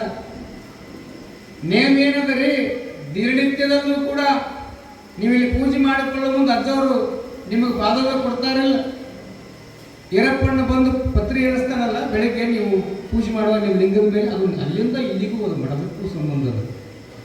ಯಾರ್ಯಾರು ಲಿಂಗ ಅದರಿ ಅವರೆಲ್ಲರೂ ಕೈಯ ಲಿಂಗ ಹಿಡಿಕೊಂಡು ಬಸವಣ್ಣವ್ರು ಬರಾಕತ್ಯಾರ. ಲಕ್ಷದ ಮೇಲೆ 96,000 ಬಿಲ್ಲ ಪತ್ರಿ ತಗೊಂಡು ಬರಾಕತ್ಯಾರ. ಅಷ್ಟ ಮಂದಿ ಇದ್ರು ಒಳಗಡೆ, ಎಲ್ಲರೂ ಲಿಂಗದ ಮೇಲೆ ಏರಿಸ್ಬೇಕಲ್ರಿ. ಅಂಗ ಲಿಂಗಿಗಳ ಅಂಗಳದಲ್ಲಿ ಇರಿಸಯ್ಯ ಕೂಡಲ ಸಂಗಮ ದೇವ. ನೋಡಿ ಅಂತ ಬಸವಣ್ಣ ಇರಬೇಕು. ಏನಂತಾರೆ ಬಸವಣ್ಣ ಸಂಗಮನಾಥನಲ್ಲಿ? ಪರಮಾತ್ಮ ನನ್ನನ್ನು ಎಲ್ಲಿ ಇರಿಸು ಅಂತ ಕೇಳ್ಕೊಂತಾರಂದ್ರ ಅಂಗ ಲಿಂಗಿಗಳ ಸಂಗಳದ ಅಂಗಳದಲ್ಲಿ, ಎಲ್ಲಿ ಅಂಗವನ್ನ ಲಿಂಗವಾಗಿ ಮಾಡಿಕೊಂಡಾರಲ್ಲ ಅವ್ರ ಅಂಗಳದಾಗ ನನ್ನ ಇರಿಸಪ್ಪ ಅಂತ ತಿಳ್ಕೊಂಡು ಪತ್ರಿ ತಗೊಂಡು ಎಲ್ಲ ಮಹಾಗಣಗಳ ಹತ್ತಿರ ಬಂದ. ಎಲ್ಲರೂ ಯಾರ್ಯಾರ ಕೈಯಾಗ ಲಿಂಗ ಇದ್ವಲ್ಲ ಎಲ್ಲರೂ ಏರ್ಸ್ಕೊಂಡು ಬಂದ. ಇವ್ರು ಹಿಂದೆ ಕುಂದು ಬಿಟ್ಟಿದ್ರು ಪೂರ. ಯಾರು ಲಿಂಗ ಇಲ್ದವ್ರು ಇದ್ರಲ್ಲ. ಹೆಂಗೆ ಮಾಡೋದು ಅಂತಿಮ ಅಂತ. ಹೆಂಗೆ ಮಾಡೋದೇನು ಶಿಕ್ಷೆ ಆಗುತ್ತೆ ಇವತ್ತು. ನಾವೇನು ಬಾಳಿ ಹೋಗೋದು ಮನೆಗೆ. ಮೊದಲ ಪ್ರಧಾನಮಂತ್ರಿಯ ಬಸವಣ್ಣ ಬ್ಯಾಡ ಅಂತ ಒಳಗೆ ಕರ್ಕೊಂಡು ಬಂದು ಉಣ್ಣಾಕ ಆಸೆ ಪಟ್ಟು ಒಳಗೆ ಬಂದು ಸಿಕ್ಕೊಂಡು ಬಂದು ಮಾತಾಡಕತ್ತಿದ್ರು. ಬಸವಣ್ಣ ಅವ್ರ ಹತ್ರ ಬಂದ ಪಾಳೆ ಬಂದು ನೋಡ್ರಿ, ಯಾಕ್ರಿ ಭಾಷೆ ಲಿಂಗಯ್ಯನ ತೆಗರಿ. ಯಪ್ಪ ಬಸವಣ್ಣ ತಪ್ಪಾಗಿದೆ ಅಂದ್ರೆ ವೈದ್ಯ ಮಂದಿ ಯಾಕ್ರಿಪ್ಪ? ಪ್ರಸಾದದ ಆಸೆಗೋಸ್ಕರವಾಗಿ ತರತರದ ಭಕ್ಷ್ಯ ಭೋಜನಗಳನ್ನು ಉಣ್ಣುವ ನಾಲಿಗೆ ರುಚಿಗೋಸ್ಕರವಾಗಿ ನಾವು ಲಿಂಗಧಾರಿಗಳಲ್ಲ ಪರಮಾತ್ಮ. ನಿನ್ನ ಅಂಗಳದಲ್ಲಿ ಬಿದ್ದ ಕಲ್ಲು ತಗೊಂಡು ಕಟ್ಕೊಂಡು ಲಿಂಗಾಂತ ಭಾವಿಸಿಕೊಂಡು ಬಂದೇವಿ, ನಮ್ಮ ಕೊಳ್ಳಾಗ ಲಿಂಗ ಇಲ್ಲ ಅಂತ ಅಂದ್ರು. ಹೌದೇನ್ರಿಪ್ಪ? ಮತ್ತೆ ಕೊಳ್ಳಾಗ ಐತಲ್ರಿ ಲಿಂಗವಸ್ತ್ರ ಅದ, ಲಿಂಗವಸ್ತ್ರದಲ್ಲಿ ಏನು ಕಾಣಕತ್ತದ? ಯಪ್ಪ ಅದು ಲಿಂಗ ಅಲ್ಲ, ಅದು ಕಲ್ಲದ, ತೆಗೆದು ತೋರಿಸಿರಪ್ಪ. ಬಸವಣ್ಣನಂತ ಲಿಂಗ ಕಟ್ಟಿಕೊಂಡವರೆಲ್ಲ ಗೋಟಕ್ಕೆ ಹಾಕುವಂತ ಸಂದರ್ಭದಲ್ಲಿ ಗುರುಪಟ್ಟ ಲಿಂಗವನ್ನ ಕಟ್ಟಿಕೊಂಡು ದಿನಕ್ಕೆ ಗೂಟಕ್ಕೆ ಹಾಕುವವರ ಮಧ್ಯದಲ್ಲಿ ಕಲ್ಲನ್ನ ಲಿಂಗ ಅಂತ ಕಟ್ಟಿಕೊಂಡಿರಲ್ಪ, ನೀವೇ ಕೂಡಲ ಸಂಗಮನಾಥ ಅಂತ ಬಸವಣ್ಣ ಹೇಳ್ತಾನ. ತೆಗಿರಿಪ್ಪ ಲಿಂಗ ಅಂತಂದ್ರೆ ಯಪ್ಪ ಲಿಂಗ ಅಲ್ಲ ಯಪ್ಪ ಅಂತ ತೆಗೆದು ಆ ಕಲ್ಲು ತೆಗೆದು ಹಿಂಗೆ ಅಂಗೈನಲ್ಲಿ ಇಟ್ಟುಕೊಳ್ಳುವ ಸಂದರ್ಭದಲ್ಲಿ ಕಲ್ಲೆಲ್ಲ ಹೋಗಿ ಲಿಂಗಗಳಾಗಿದ್ದುವಂತೆ ಪುಣ್ಯಾತ್ಮರೇ. ಯಾಕ? ದೃಷ್ಟಿ ಪುರುಷನಾಗಿರ್ತಕ್ಕಂಥ ಬಸವಣ್ಣನ ದೃಷ್ಟಿ ಹೇಗಿತ್ತು ಅಂತಂದ್ರೆ ಏನು ನೋಡ್ತಾನ ಅವೆಲ್ಲವೂ ಲಿಂಗ ಸ್ವರೂಪವಾಗಿದ್ದರಿಂದ ದೃಷ್ಟಿ ಪುರುಷ ಅಂತ ಕರೀತಾರೆ. ಪರುಷಮಣಿ ಅಂತದೆ ಈ ಭೂಮಿ ಮೇಲೆ. ಪರುಷಮಣಿ ಅಂದ್ರೆ ಏನು? ಆ ಪರಶುಮಣಿಯನ್ನು ತಗೊಂಡು ಕಬ್ಬಿಣಕ್ಕೆ ಮುಟ್ಟಿಸಿದ್ರೆ ಕಬ್ಬಿಣ ಬಂಗಾರ ಆಗ್ತದೆ. ಇಲ್ಲಿ ಕಲ್ಲನ್ನ ಲಿಂಗ ಅಂತ ತಿಳ್ಕೊಂಡು, ಲಿಂಗವನ್ನ ಕಲ್ಲು ಅಂತ ತಿಳ್ಕೊಂಡು ಬಂದಿದ್ರಲ್ಲ, ಆ ಕಲ್ಲು ಕಟ್ಟಿಕೊಂಡು ಬಂದವರನ್ನ ನೋಡಿದ ಕ್ಷಣ ಬಸವಣ್ಣನ ದೃಷ್ಟಿಗೆ ಎಂತ ಅದ್ಭುತವಾದ ಶಕ್ತಿ ಇತ್ತು ಅಂದ್ರೆ, ನೇರವಾದ ಲಿಂಗ ದೃಷ್ಟಿ ಅವರ ಮೇಲೆ ಬಿದ್ದಿದ್ದಕ್ಕೆ ಕಲ್ಲು ಸಹಿತ ಲಿಂಗ ಆಗಿ ಪರಿವರ್ತನೆಗೊಂಡಾಗ ಅವರ ಕಣ್ಣನ್ನೇ ಅವರೇ ನಂಬಲಿಕ್ಕೆ ಸಾಧ್ಯ ಇಲ್ಲ. ಪರಮಾತ್ಮ ಎಂತ ಶಕ್ತಿ ಅದಪ್ಪ ತಂದೆ. ಯಪ್ಪ ನಮ್ಗೆ ಅಪರಾಧ ಆಗಿದೆ, ಆ ಅಪರಾಧಕ್ಕೆ ನಾವೇನು ಮಾಡ್ಬೇಕಂತ ಮಾಡಿದ ಐದು ಮಂದಿ ಅಂದ್ರೆ, ಇನ್ನು ಮೇಲೆ ನಿನ್ನ ಅಂಗಡದಲ್ಲಿ ಏನು ಲಕ್ಷದ ಮೇಲೆ 96,000 ಗಣಗಳು ಪ್ರಸಾದ ಮಾಡಿ ಹೋಗ್ತಾರಲ್ಲ, ಅವರು ಉಂಡು ಬಿಟ್ಟಿರುವ ಎಂಜಲೇರಿಯನ್ನು ಎತ್ತಿ ನಾ ಸೇವಾ ಮಾಡಿ ಇಲ್ಲೇ ಒಂದಿನ ಸಾಯ್ತೀವಪ್ಪ, ನಮಗೆ ಅವಕಾಶ ಕೊಡುವಂತ ಬಸವಣ್ಣ ಪಾದಕ್ಕೆ ನಮಸ್ಕಾರ ಮಾಡ್ತಾರೆ. ಅಂದ್ರೆ ಕಳ್ಳ ಸುಳ್ಳರಿಗೂ ನೀತಿಯನ್ನು ಹೇಳಿದಂತ ಬಸವಣ್ಣನ ಅಂಗಡದ ಕಲ್ಯಾಣಕ್ಕೆ ಮುಳುಗುಂದದ ಬಾಲಲೀಲ ಮಹಂತ ಸ್ವಾಮಿಗಳು ಬರ್ತಾರೆ. ಎಂಥದ್ದು ಕಲ್ಯಾಣ ಅಂದ್ರೆ ಇವ. ಎಲ್ಲಿ ನೋಡಿದರಲ್ಲಿ ದಾಸೋಹ, ಎಲ್ಲಿ ನೋಡಿದರಲ್ಲೂ ಲಿಂಗ, ಎಲ್ಲಿ ನೋಡಿದರಲ್ಲಿ ಜಂಗಮ, ಎಲ್ಲಿ ನೋಡಿದರಲ್ಲಿ ಗುರು ಲಿಂಗ ಜಂಗಮವೇ ಆ ಅಂಗಳದಲ್ಲಿ ಸರಳಾಡುವಂಥ ಸಂದರ್ಭದಲ್ಲಿ ಅಲ್ಲಿ ಕೇತಯ್ಯ ಅಂತಿದ್ದ. ಎಲ್ಲೆಲ್ಲಿ ಕೇತಯ್ಯ ಬಹಳ ಪ್ರಾಮಾಣಿಕವಾದ ಲಿಂಗವಂತ. ಜನಗಳು ಅವನ ಕಾಡಿಗಳಂತ ನೋಡ್ರಿ ಅಂತ ಮುಂಜಾನೆದ್ದು ಬಿತ್ತಾಕೊಳ್ತಿದ್ದವ ಪಾಪ ಕೇತಯ್ಯ. ಗೋಧಿ ಕಡ್ಲಿ ಬಿತ್ತಬೇಕಂತ ತಿಳ್ಕೊಂಡು ಯಾರ್ದೋ ಮನೆಯೊಳಗೆ ಬಿತ್ತು ಬೀಜ ಇಸ್ಕೊಂಡು ಬಂದು ಬೆಳಗ್ಗೆ ಎದ್ದು ಹೋದ್ರಾತಂತ ತಿಳ್ಕೊಂಡು ಭಕ್ತಿವಂತನಾದ ಕೇತಯ್ಯನಿದ್ದ ಕಾಲದಲ್ಲಿ ಒಂದಿಷ್ಟು ದುಷ್ಟರು ಆತನ ಗುಡಿಸಲಿಗೆ ಬೆಂಕಿ ಹಚ್ಚಿಬಿಡ್ತಾರ. ಹಾಗೂ ಇದ್ರು ಅಂತ ಬಸವಣ್ಣನಿದ್ದಾಗಲೂ ಇದ್ರು ಅಂತಂದ್ರೆ ಬಸವಣ್ಣಗೆ ಯಾಕೆ ಬೆಲೆ ಬಂತು ಗೊತ್ತೇನು? ಕೊಂಡಿ ಮಂಚನ ಇದ್ದಿದ್ದಕ್ಕೆ ಬಸವಣ್ಣಗೆ ಬೆಲೆ ಬಂತು. ರಾಮನಿಗೆ ಯಾಕೆ ಬೆಲೆ ಬಂತು ಗೊತ್ತೇನು? ರಾಮನ ಇದ್ದಕ್ಕೆ ರಾಮನಿಗೆ ಬೆಲೆ ಬಂತು. ಪಾಂಡವರಿಗೆ ಯಾಕೆ ಬೆಲೆ ಬಂತು ಗೊತ್ತೇನು? ಕೌರವರು ಕಾಡಿದ್ದಕ್ಕೆ ಪಾಂಡವರಿಗೆ ಬೆಲೆ ಬರ್ತದೆ. ಹೇಮರೆಡ್ಡಿ ಮಲ್ಲಮ್ಮಗೆ ಯಾಕೆ ಬೆಲೆ ಬಂತು ಅಂದ್ರೆ ಅತ್ತಿ ಪದ್ಮವು ಕಾಡಿದ್ದಕ್ಕೆ ಪೂಜಿಕೊಂಡ್ರು. ಇಲ್ಲಿ ಕೇತಯ್ಯನವರು ಗುಡಿಸಲಲ್ಲಿ ಇರುವ ಸಂದರ್ಭ ರಾತ್ರಿ ಬೆಂಕಿ ಹಚ್ಚಿ ಬಿಡ್ತಾರೆ. ಬಿತ್ತಲಿಕ್ಕೆ ಬಂದಿರುವಂತ ಬೀಜ ಎಲ್ಲ ಸುಟ್ಟು ಬೂದಿ ಆಗಿಬಿಡ್ತದೆ. ಹೇಗೆ ಅಂತಾಳೆ, ಸ್ವಾಮಿ ಹೆಂಗೆ ಮಾಡೋದು? ಬೀಜ ಇಸ್ಕೊಂಡು ಅಡ್ಡಾಡಿಸಿಕೊಂಡು ಒಂದು ಬೀಜ ಬಿತ್ತಬೇಕಂತ ತಗೊಂಡು ಬಂದ್ರೆ ಕೆಲವು ಧರ್ಮದ್ರೋಹಿಗಳಾದವರು ಬೀಜವನ್ನ ಗುಡಿಸಲು ಸುಟ್ಟು ಬಿಟ್ಟಾರಲ್ಲ, ಹೆಂಗೆ ಮಾಡೋದು, ಹೆಂಗೆ ಬದುಕುವುದು ಇವರ ಮಧ್ಯದಲ್ಲಿ ಅಂದಾಗ ಅವಾಗ ಕೇತಯ್ಯ ಅಂತಾನ, ಶಿವ ಅದಾನ, ಯಾಕೆ ಚಿಂತೆ ಮಾಡ್ತಿ ಬಿಡು ಅಂತ ತಿಳ್ಕೊಂಡು ಆ ಸುಟ್ಟಿರ್ತಕ್ಕಂಥ ಗೋಧಿ ಕಡ್ಲಿ ಸುಟ್ಟಿದ್ರಲ್ಲ ಆ ಬೂದಿ ತಗೊಂಡೋಗಿ ಬಿರ್ತಾನ ಪುಣ್ಯಾತ್ಮ ನೆನಪಿಗೆ. ಇದು ಕೇತಯ್ಯನವರ ಜೀವನದಲ್ಲಿ ಬರುತ್ತದೆ. ಎಂಥ ಶಕ್ತಿ ಇರಬೇಕ್ರಿ ಕಲ್ಯಾಣ ದರ್ಶನರಿಗೆ ಹೇಳ್ರಿ. ಆ ಸುಟ್ಟಿರುವಂತ ಕಡ್ಲಿ ಸುಟ್ಟಿರುವಂತ ಗೋಧಿ ಬೂದಿ ಆಗಿದ್ವಲ್ಲ, ಸುಟ್ಟು ಕರಕಲಾಗಿ ಬೂದಿ ಆಗಿಬಿಟ್ಟಿತ್ತು. ಅದಾ ಬೂದಿಯನ್ನು ತಗೊಂಡು ಹೋಗಿ ಹೆಂಡತಿ ಗಂಡ ಕೂಡಿ ಅಕ್ಕಡಿ ಹಾಕಿ ಭೂಮಿ ತಾಯಿ ಬೇಡ್ಕೊಂತಾರ, ಯಪ್ಪ ತಾಯಿ ಜಗಜ್ಜಗಣಿ, ನಾನು ನಿನ್ನ ನೊಡೊಳಗೆ ಬಿತ್ತತಕ್ಕಂಥ ಈ ಬೂದಿಯೇ ಬೀಜವಾಗಿ ಗುರುಲಿಂಗ ಜಂಗಮರೇ ದಾಸೋಕ್ಕಾಗ್ಲಿಪ್ಪ, ಇದು ನನ್ನ ಹೊಟ್ಟೆ ತುಂಬಿಸಿಕೊಳ್ಳಕ್ಕೆ ಬಿತ್ತಾಕತ್ತಿಲ್ಲ, ಜಗತ್ತಿನ ಚರಾಚರ ಜೀವಿಗಳಿಗೆ ಇದು ಪ್ರಸಾದ ಆಗಲಿ ಬಿತ್ತಾಕತ್ತೇನೆ ಅಂತ ತಿಳ್ಕೊಂಡು ಸುಟ್ಟಿರುವ ಬೂದಿಯನ್ನು ತಗೊಂಡು ಹೋಗಿ ಬಿತ್ತಿದಾಗ ಕೆಲವೇ ದಿನಗಳಲ್ಲಿ ಆತನ ಹೊಲದಲ್ಲಿ ಪುಣ್ಯದ ಬೆಳೆಗಳಾಗಿ ಆತನಿಗೆ ಬೆಳೆ ಬರುತ್ತದೆ ಅನ್ನುವಂಥ ಪ್ರಸಂಗವನ್ನು ಹೊಂದಿರುವ ನಾಡು ಯಾವುದಂದ್ರೆ ಅದು ಬಸವ ಕಲ್ಯಾಣ. ಪುಣ್ಯಾತ್ಮರೇ, ಎಂಥದ್ದು ಬಸವ ಕಲ್ಯಾಣ? ಹಾವಿನಾಳದ ಕಲ್ಲಯ್ಯ ಅಂತ ಇದ್ದಂತೆ, ಎಲ್ಲಿ? ಕಲ್ಯಾಣದಲ್ಲಿ. ಅವ ನಿತ್ಯದಲ್ಲೂ ಸೋಮಲಿಂಗನನ್ನ ಪೂಜೆಯನ್ನು ಮಾಡುವ ಸಂದರ್ಭದಲ್ಲಿ ಪೂಜೆ ಮಾಡಬೇಕಿದ್ದ ಲಿಂಗವಂತ ದೀಕ್ಷೆ ಪಡ್ಕೊಂಡಿದ್ದ. ಕಲ್ಲಿನಾಥೇಶ್ವರ ದೇವಸ್ಥಾನವನ್ನು ಪೂಜೆ ಮಾಡುವ ಸಂದರ್ಭದಲ್ಲಿ ಹಿಂದೆ ಮಾರಲಿ ಬಂದು ಹಾವು ಕಂಡು ಬಿಡುತ್ತವ ಪೂಜೆ ಮಾಡುವ. ಆದರೂ ಬಸವಣ್ಣನ ಅನುಯಾಯಿನೇ ಆಗಿದ್ದ. ಹಾವು ಕಡಿತದ ಕಲ್ಲಿನಾಥನ ಪೂಜೆ ಮಾಡುವಾಗ ಹಾವಿನಾಳದ ಕಲ್ಲಯ್ಯ ಅನ್ನುವಂಥವನು 12ನೇ ಶತಮಾನದ ಶರಣರಲ್ಲಿ ಬರ್ತಕ್ಕಂಥವನು ಹಾವು ಕಡಿದಾಗ ಪೂಜೆ ಮುಗಿಸಿ ಹೊಳ್ಳಿ ನೋಡ್ತಾನ, ಏನಾಗಿತ್ತಂದ್ರೆ ಹಾವು ಸತ್ತು ಬಿಟ್ಟಿತ್ತು. ಇಲ್ಲಿ ಯಾರು ಸಾಯ್ಬೇಕಾಗಿತ್ತು ಹೇಳ್ರಿ? ನೇಮ್ ಹೆಂಗದ? ಹಾವು ಯಾರಿಗೆ ಕಡಿತಿದ್ದ ಅವ್ರು ಸಾಯ್ತಾರೆ, ಹೌದಾ? ಇಲ್ಲಿ ಹಾವ ಸತ್ತು ಬಿಟ್ಟಿತ್ತಂತ. ಯಾರನ್ನು ಕಡಿದು? ಕಲ್ಲಯ್ಯನನ್ನ ಕಡಿದಿರುವಂತ ಹಾವು ಸತ್ತು ಬಿದ್ದಿತ್ತು ಗರ್ಭಗುಡಿ ಒಳಗ. ಹಳ್ಳಿ ನೋಡ್ತಾನ ಪೂಜೆ ಆದ್ಮೇಲೆ, ಪರಮಾತ್ಮ ಹಾವು ಸತ್ತದಲ್ಲ, ಅದನ್ನು ಬದುಕಿಸಬೇಕಂತ ತಿಳ್ಕೊಂಡು ಬೇಡಿಕೊಂಡಾಗ ಸತ್ತಿರುವಂತ ಹಾವು ಬದುಕ್ತದೆ. ಆತನಿಗೊಬ್ಬ ಮಗಳಿದ್ದು ಕಲ್ಲವ್ವೆ ಅಂತ ಅವಳ ಹೆಸರು. ಕಲ್ಲಯ್ಯನ ಮಗಳು ಕಲ್ಲವ್ವೆ ತಂದೆಯ ಲಿಂಗ ಪೂಜೆಗೆ ನೀರು ತರಕ್ಕೆ ಹೋಗಿದ್ದಂತೆ ಕಲ್ಯಾಣ ತ್ರಿಪುರಾಂತ ಕೆರೆಗೆ.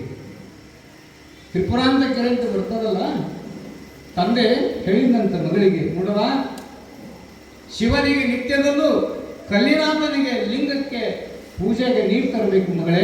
ವಯಸ್ಸಿನ ಹುಡುಗಿ, ಒಂದು 18-20 ವರ್ಷದ ಮಗಳು ಕಲ್ಲವ್ವೆ ತಂದೆಯಂತೆ ದೀಕ್ಷಾ ಸಂಸ್ಕಾರವನ್ನು ಪಡ್ಕೊಂಡು ತ್ರಿಪುರಾಂತ ಕೆರೆಗೆ ನೀರು ತರಲಿಕ್ಕೆ ಬಂದಾಗ ಬ್ರಾಹ್ಮಣ ಅವಳನ್ನು ಬಂದು ಮುಟ್ಟಿಬಿಟ್ಟನಂತೆ.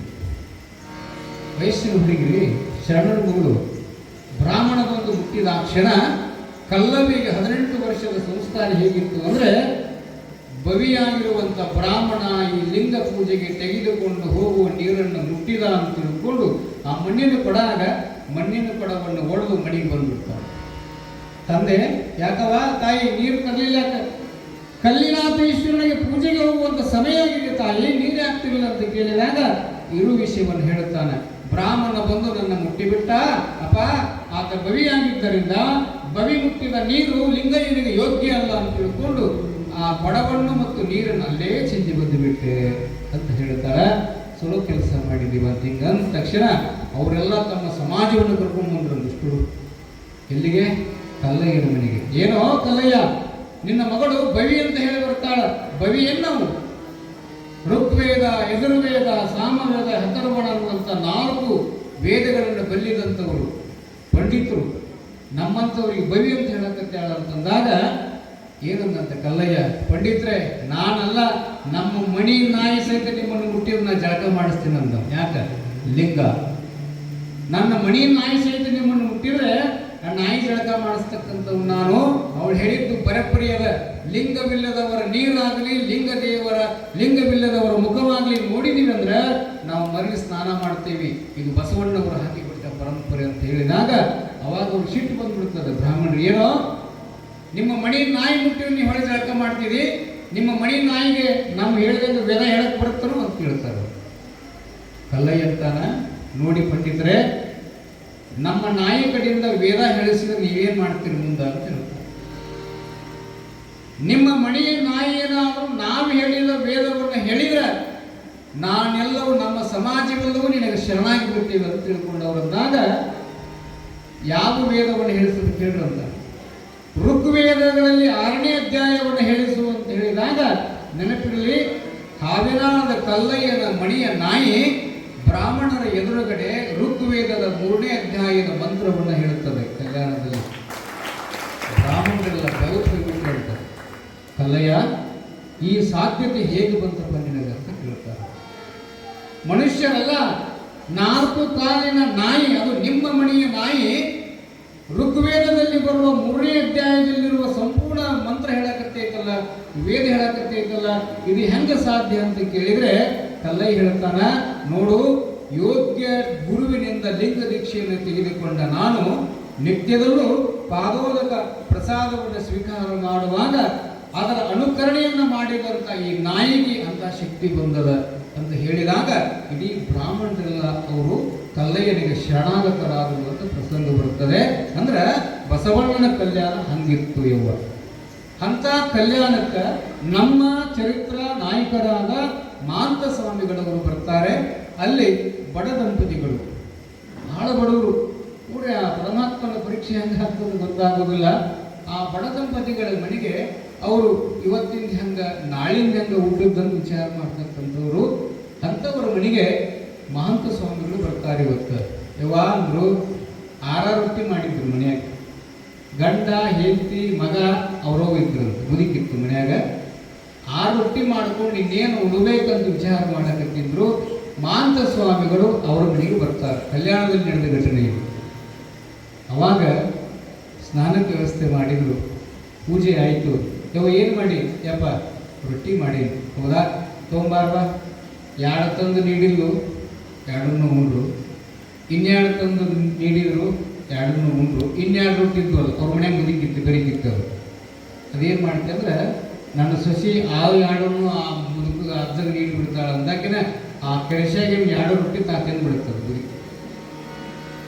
ಹೆಂಗಿರ್ತದ ಮುದುಕಿ? ಕೆಲ್ಸಾಗಣಿ 2 ರೊಟ್ಟಿಯನ್ನು ತಾತೇನು ಬಿಡ್ತಾಳ. ಮಾಂತ ಸ್ವಾಮಿಗಳು ಯವ್ವ 2 ರೊಟ್ಟಿ ಅದಾವ ಅಂತ ಕೇಳ್ತಾರೆ. ಯಪ್ಪ ರೊಟ್ಟಿಲ್ಲ. ಇರುವ 6 ರೊಟ್ಟಿಯೊಳಗೆ 4 ರೊಟ್ಟಿ ನಿನಗೆ ನೀಡಿಬಿಟ್ಟೆ, 2 ರೊಟ್ಟಿ ನಮ್ಮ ಅತ್ತಿ ಉಂಡು ಬಿಟ್ಲಪ್ಪ.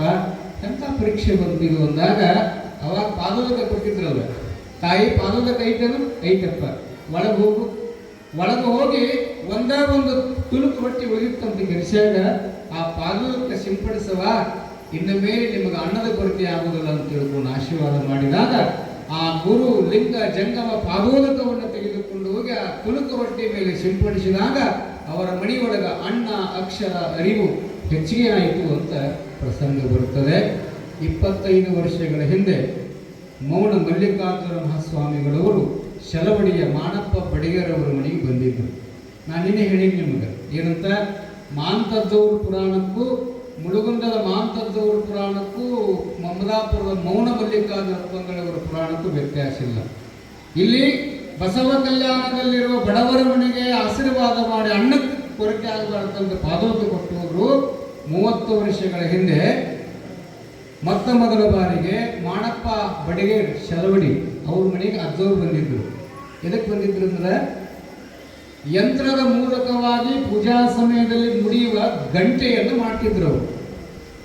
ವಿಶ್ವಕರ್ಮ ಬಂಧುಗಳು ಅವರ ಮನೆಯೊಳಗೆ ರಾಜ್ಯ ಮತ್ತು ಅಂತಾರಾಷ್ಟ್ರೀಯ ಪ್ರಶಸ್ತಿಯನ್ನು ಪಡೆದುಕೊಂಡವರು ಅದಾರ.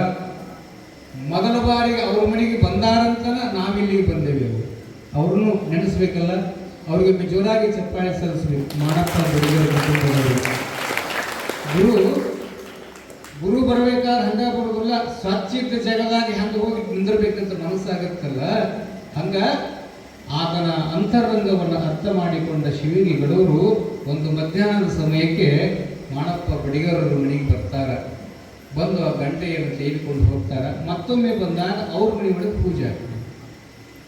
ಗೊತ್ತಾ, ಮಾಣಪ್ಪ ಬಡಿಗರವರ ಮಗಳು ಬಂದಿದ್ದಾರೆ, ಸಿರಿಮಠದ ಭಕ್ತರಾಗಿರ್ತಕ್ಕಂಥವ್ರು ಬಂದಿದ್ದಾರೆ.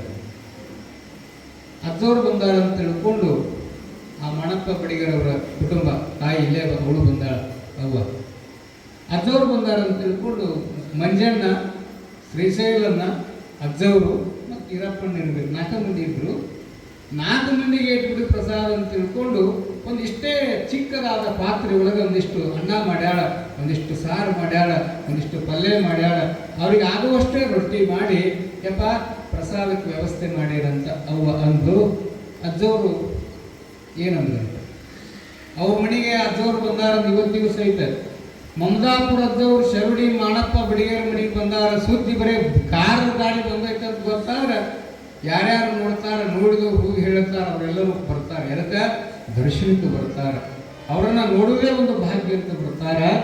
ನೀ ಹೇಳ ಅವ ಹೇಳ ಅಂತ ತಿಳ್ಕೊಂಡು 250 ಹೆಚ್ಚು ಮಂದಿ ಬಂದು ಕುಂದು ಬಿಟ್ಟೈತೆ ಕುಲ್ಮ್ಯಾಗ. ಅಜ್ಜವ್ರ ಒಳಗಡೆ ಪ್ರಸಾದ ತಿಂತಾರೆ. ಏನಂದ್ಬಿಟ್ರಂತ, ಶಿವ ಎಲ್ಲರಿಗೆ ಎಲೆ ಕೊಟ್ಬಿಡ ಅಂತ ಹೇಳಿದ್ರು. ನಿಂಗಣ್ಣ ಅಂದ, ಏನಪ್ಪ ಮರೆ ಮೊದಲ ನಾವು ಇಷ್ಟು ಅಡುಗೆ ಮಾಡಿಲ್ಲ, 250 ಮಂದಿಗೂ ಎಲೆ ಕೊಡ ಅಂದ್ಬಿಟ್ರಂತ ಅಜ್ಜವ್ರು.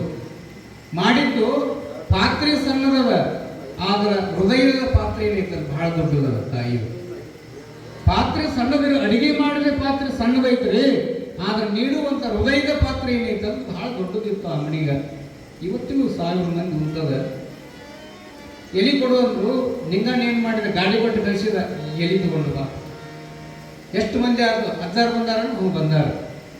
200 ಹೋಗಿ 250 ಹೋಗಿ 300 ಮಂದಿ ಆದರು. ಅವ್ರೇನು ಅಂತಾರ ನಿಮ್ಗೆ ಗೊತ್ತೈತಲ್ಲ, ಇಲ್ಲಿ ಕುತ್ಕೊಂಡು ಅಂತಾರಲ್ಲ ದಿನ ಅಜ್ಜವರು, ಅವ್ರೇನು ಅಂತಾರೆ ಅದನ್ನು ನೀವು ನೀಡ್ತಾರಲ್ಲ. ಇದು ನೇಮದ ಅಜ್ಜವ್ರದ್ದು. ಇಲ್ಲಿ ಎಡಿ ಮಾಡಿದ್ರು, ಎಡಿ ಮಾಡಿ ಅವ್ರನ್ನಷ್ಟು ಕುಂದಿಸಿದ್ರು ಮನ್ಯಾಗ. 300 ಮಂದಿ ಕುಂತದ. ಮಾಡಿದ್ದು ಇಷ್ಟ. ಇವ್ರು ಮಗ ನೋಡಾಕತ್ತಿ, ನಿಂಗಣ್ಣನ ಮಗ ಬಸನ್ ನೋಡಾಕತ್ತಿದ, ಬಸನ ಮಗ ನಿಂಗಣ್ಣ ನೋಡಾಕತ್ತಿದ. ಅವ್ರವ್ರು ಕರೆದ್ರು ತಾಯಿ ನಿಂಗಣ್ಣ, ಯವ್ವ ಎಷ್ಟು ಮಾಡಿ ಅಡಿಗೆ ಅಂತ. ಅಜ್ಜವ್ರು ಎಲ್ಲಿ ಕೂಡ ಅಂದಮೇಲೆ ಇದು ಯಪ್ಪ ಮತ್ತು ಅಜ್ಜವ್ರು ಅಷ್ಟೇ ಅದಾರ ಅಂತ ತಿಳ್ಕೊಂಡು ಅವ್ರಿಗೆ ಆಗುವಷ್ಟು 4 ಮಂದಿಗೆ ಆಗುವಷ್ಟು ಮಾಡೀನಿ.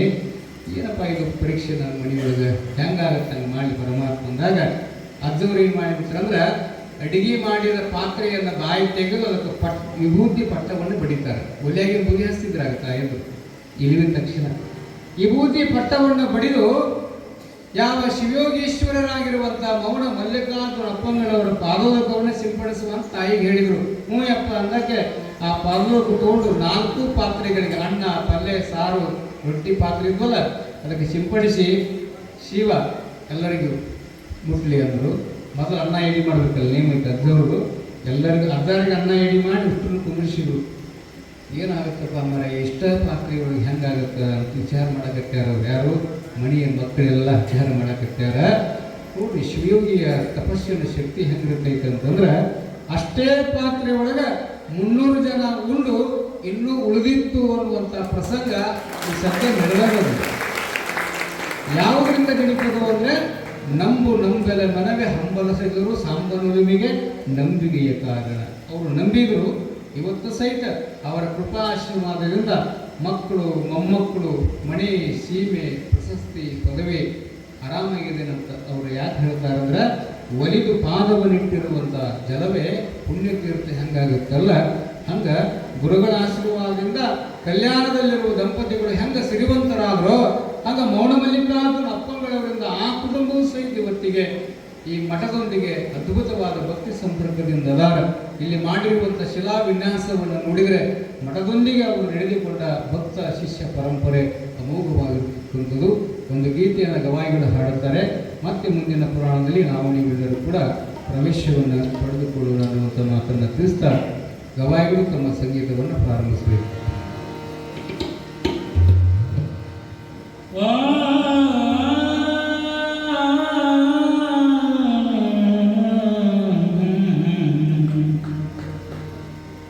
ಗುರುವಿನ ನಿತ್ಯವೂ ನೆನೆದರೆ ನಮ್ಮ ಬಹು ಕಷ್ಟಗಳೆಲ್ಲ ದೂರವೋ ಬಹು ದೂರವೋ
ಜ್ಞಾನೇಶ್ ಕುಮಾರ್ಗೆ ಧನ್ಯವಾದಗಳನ್ನು ತಿಳಿಸ್ತಾ, ದೇವರಕೊಂಡ ಅನ್ನುವಂಥ ಗ್ರಾಮದಿಂದ ಮಹಾಂತ ಸ್ವಾಮಿಗಳವರು ಸಂಚಾರ ಮಾಡ್ತಾ ಬರುವಾಗ ಅಲ್ಲೊಂದು ಹೊಳಿ ಎದುರಾಗ್ತದೆ. ಹೊಳೆಯನ್ನು ದಾಟಬೇಕಾದ್ರೆ ಅಂಬಿಗ ಬೇಕು. ಈ ಬೋವನ್ನು ದಾಟಬೇಕಾದ್ರೆ ಗುರುಗಳು ಬೇಕು. ನಾವು ಹೊಂಟು ನಿಂತಿತ್ತು. ಈ ಮಹಾಂತ ಸ್ವಾಮಿಗಳವರು ಆ ನದಿಯ ದಂಡೆಗೆ ಬಂದು ನನ್ನನ್ನು ಹೊಳೆ ದಾಟಿಸಪ್ಪ ಅಂತ ಕೇಳ್ಕೊಂತಾರೆ. ಯಾರನ್ನ? ಅಂಬಿಗನನ್ನು. ಇವರ ಆಕಾರವನ್ನು ನೋಡಿ ತಲೆ ಮೇಲೆ ಕಂಬಳಿ, ಬಡಕಲು ದೇಹ, ಇವರನ್ನು ನೋಡಿ ಏನಂತ ತಿಳ್ಕೊಂಡ ಅಂದ್ರೆ ಬಹುಶಃ ಯಾವುದೋ ಊರಿನ ತಿರುಗಿರ್ಬೋದು, ಇವನು ಕರ್ಕೊಂಡು ಹೋದ್ರೆ ನನಗೆ ಹಣ ಸಿಗಲಿಕ್ಕಿಲ್ಲ ಅಂತ ತಿಳ್ಕೊಂಡು ಅವರನ್ನು ಬಿಟ್ಟು ಮುಂದಕ್ಕೆ ಹೋಗ್ತಾರೆ. ಯಾರು? ನಾವನ್ನ ನಡೆಸ್ತಕ್ಕಂಥ ಅಂಬಿಗ. ಅವಾಗ ಮಹಾಂತ ಸ್ವಾಮಿಗಳು ಏನು ಮಾಡ್ತಾರಂತಂದ್ರೆ ತಮ್ಮ ತಲೆ ಮೇಲಿನ ಕಂಬಳಿತ್ತಲ್ಲ, ಬಿಳೆ ಕಂಬಳಿ, ಆ ಬೆಳೆ ಕಂಬಳಿಯನ್ನು ಹಾಸಿದ್ರಂತ ನೋಡಿ ಎಲ್ಲಿ? ನದಿಗೆ. ಆ ಬೆಳೆ ಕಂಬಳಿಯನ್ನು ನದಿ ಮೇಲೆ ಹಾಸಿ ಅವನಿಗಿಂತಲೂ ಮುಂಚಿತವಾಗಿ ಆ ದಡವನ್ನು ಸೇರಿಬಿಡ್ತಾರೆ. ಆ ದೋಣೆ ಕುತ್ಕೊಂಡು ಜನ ಅಂತಾರ, ಯಾರಿರ್ಬೇಕು ಈ ಪರಮಾತ್ಮ? ಆಳವಾಗಿರುವಂಥ ಈ ನದಿಯನ್ನು ತಮ್ಮ ಪೂಜಾ ಕಂಬಳಿಯನ್ನು ಹಾಸಿಕೊಂಡು ದಾಟಾಕತ್ಯಾರ. ಅಂಬಿಗ ಅಂತ ಎಂಥ ತಪ್ಪು ಮಾಡಿಬಿಟ್ಟೆ ನಾನು, ಇವನು ಹತ್ತಿಸಿಕೊಂಡ್ರೆ ನನಗೆ ಹಣ ಸಿಗ್ಲಿಕ್ಕಿಲ್ಲ ಅಂತ ತಿಳ್ಕೊಂಡು, ಒಬ್ಬ ತಿರುಗ ಅಂತ ತಿಳ್ಕೊಂಡು ಇವರನ್ನು ಬಿಟ್ಟುಬಿಟ್ನೆಲ್ಲ, ಎಂಥ ತಪ್ಪು ಮಾಡಿದೆ ಅಂತ ತಿಳ್ಕೊಂಡು ನಡುವೆ ಹೋಗಿ ದೋಣಿ ಮುಳುಗಲಿಕ್ಕೆ ಪ್ರಾರಂಭ ಆಗ್ತದೆ. ಯಾರನ್ನು ಬಿಟ್ಟು ಹೋಗಿದ್ದಕ್ರಿ? ಮಹಾತ್ಮನನ್ನು ಹತ್ತಿಸಿಕೊಳ್ಳದೆ ಬಿಟ್ಟು ಹೋಗಿದ್ದಕ್ಕೆ ನಡುವೆ ಹೋಗಿ ನದಿ ಗಾಳಿಯ ಹೊಡೆತಕ್ಕೆ ಸುಮಾರು ಜನಗಳನ್ನು ತುಂಬಿಕೊಂಡು ಹೋಗುವಂಥ ನದಿಯಲ್ಲಿರುವಂಥ ದೋಣಿ ಗಾಳಿಗೆ ಮುಳುಗಲಿಕ್ಕೆ ಹತ್ತು. ಅಜ್ಜವರು ಆಗಲೇ ಆ ದಂಡೆ ಸೇರಿಬಿಟ್ಟಿದ್ರು, ಕಂಬಳಿ ಹಾಸಿಕೊಂಡು. ನೋಡಿ, ಪೂಜಾ ಕಂಬಳಿ ಮೇಲೆ ಹಾಸಿಕೊಂಡು ಹೋಗ್ಬಿಡ್ತಾರೆ. ಎಂಥ ಶಕ್ತಿ ಇರ್ತದೆ ಮಹಾತ್ಮರಿಗೆ ಅಂದ್ರೆ, ತಿಂತಿನಿ ಮೌನೇಶ್ವರರು ಒಂದು ಸಾರಿ ಮಕ್ಕಳಿಗೆ ಪಾಠ ಮಾಡಬೇಕಿದ್ರಂತೆ. ಅವರ ಮಠದ ಮಕ್ಕಳ ಹೊಳಿ ಹರಿದದು, ನದಿ ಹರಿದದು. ಯಾವುದು? ಕೃಷ್ಣಾ ನದಿ ಹರಿದದು. ಮಕ್ಕಳಿಗೆ ಪಾಠ ಮಾಡಬೇಕಿದ್ರಂತೆ ತಿಂತಿನಿ ಮೌನೇಶ್ವರರು. ಆ ನದಿ ಆ ಮಠದ ಹತ್ತಿರ ಹಾದು ಮುಂದ ಅಲೆಗಳ ಸಪ್ಪಳಕ್ಕೆ ಏನು ಕೇಳ್ತಿದ್ದಿಲ್ಲ ಅವ್ರಿಗೆ ಪಾಠಕ್ಕೆ. ಮಕ್ಕಳಂತವ, ಯಪ್ಪ ನೀವು ಹೇಳುವಂಥ ಪಾಠ ನಮ್ಗೆ ಕೇಳಬೇಕು. ಯಾಕಂದ್ರೆ ನಮ್ಮ ಮಠದ ಮಕ್ಕಳನ್ನ ಈ ಕೃಷ್ಣಾ ನದಿ ಅದರ ಸೆಳವು, ಅದರ ತೆರೆಗಳಿಗೆ ನೀವು ಹೇಳಿದ್ದು ಕೇಳಬೇಕು ನಮ್ಮದಂತಂದ್ರೆ, ಹೌದನಪ್ಪ ಅಂತ ಪಾಠ ಹೇಳೋದು ಬಿಟ್ಟು ನದಿಗೆ ದಂಡಿಗೆ ಬಂದು ಹೇಳಿದ್ರಂತ ಕೃಷ್ಣಗೆ, ತಾಯಿ ನನ್ನ ಮಠದ ಸೀಮೆ ಬಂದು ಹಿಡ್ಕೊಂಡು ಮುಂದೆ ನನ್ನ ಮಠ ದಾಟೋ ಮಠ ನೀವು ಮೌನ ಆಗ್ಬೇಕು ಇನ್ಮೇಲೆ ಅಂತ ಹೇಳಿದರು. ಯಾರಿಗೆ? ಕೃಷ್ಣಾ ನದಿಗೆ. ಪಂಚಮಹಾಭೂತಗಳ ಸಹಿತ ಶಿವಯೋಗಿಗಳಿಗೆ ಭಾಗ್ಯವನ್ನಾಗಿ ಇದು ಪ್ರಸ್ತುತ. ಅಂದಿನಿಂದ ಬೇಕಾದ್ರೆ ಇವತ್ತಿಗೆ ಹೋಗಿ ನೋಡ್ರಿ, ತಿಂತನಿ ಮೌನಪ್ಪನ ಮಠದ ಸೀಮೆ ಬಂತು, ಅಲ್ಲಿಂದ ಬೋರ್ಗರಿತ ಬರ್ತದ ಅಲೆಗಳು. ಕೃಷ್ಣಾ ನದಿ ಮಠದ ಸೀಮೆ ಬಂತಂದ್ರೆ ಅಲ್ಲಿಂದ ಬಂದು ಮಠದ ಸೀಮೆ ದಾಟೋ ಮಠ ಮೌನವಾಗತ್ತಂತ, ಮತ್ತು ಮುಂದೆ ಹೋಗಿ ಸಫಲ ಮಾಡ್ಕೊಂಡು ಹೋಗುತ್ತಂತ ಹೇಳಿದ್ರು. ಇದು ಕರೆಯುವ ಸುಳ್ಳು ಅಂತ ತಿಳ್ಕೊಂಡು ನಾವು ತಿಂತನಿ ಬ್ರಿಡ್ಜ್ ಅಂತ ಬರ್ತವೆ, ಅಲ್ಲಿ ಪುರಾಣಕ್ಕೆ ಹೋದಾಗ ಗವಾಯಿಗಳು ನಾವು ಹೋಗಿ ನೋಡಿದ್ವಿ. ನಿಜಕ್ಕೂ ಮೇಲುಗಡೆಯಿಂದ ಸಫಲ ಆಗ್ತವೆ, ರಾಕ್ಷಸ ಅಲೆಗಳಿಂದ ತೆರೆಗಳು ಬರುವ ಸಫಲ ಕೇಳುತ್ತದೆ. ಮೌನಪ್ಪನ ಮಠದ ಸೀಮೆ ಬಂತಂದ್ರೆ ಶಾಂತಾಗಿ ಮೌನಪ್ಪನ ಮಠ ದಾಟೋ ಮಠ ಮೌನದಿಂದ ಹೋಗಿ ಮತ್ತೆ ಮುಂದೆ ಸಫಲ ಮಾಡ್ಕೊಂಡು ಇವಿಗೂ ಹೋಗ್ತದೆ. ಹೇಳುವ ತಾತ್ಪರ್ಯ ಏನು ಅಂದರೆ, ಪಂಚಮಹಾಭೂತಗಳ ಮಾತು ದೇವರಾಗಿರ್ತಕ್ಕಂಥ ಯೋಗಿಗಳ ಮಾತನ್ನು ಕೇಳೇವ ಅನ್ನೋದಕ್ಕೆ ಇಲ್ಲಿ ನಡುಗೆ ಹೋಗಿ ದೋಣಿ ಮೃಗ ಕಟ್ಟಿ ಬಿಡ್ತು. ಅವ ನಂಬಿದ ಅಂತಾನ, ಯಪ್ಪ ಇದು ಒಮ್ಮೆ ಹೊಳೆಯ ದಾಟಿಸಪ್ಪ ನನ್ನ, ಯಪ್ಪ ನನ್ನ ತಪ್ಪಾಗದ, ನಮ್ಮನ್ನ ಕ್ಷಮಾ ಮಾಡ್ರಿ ಅಂತ ತಿಳ್ಕೊಂಡು ಅಂಬಿಗ ಅಲ್ಲಿ ಕುತ್ಕೊಂಡಿರ್ತ ಎಲ್ಲ ಜನರು ಕೂಡ ಬೇಡ ಕುಂತಾರ.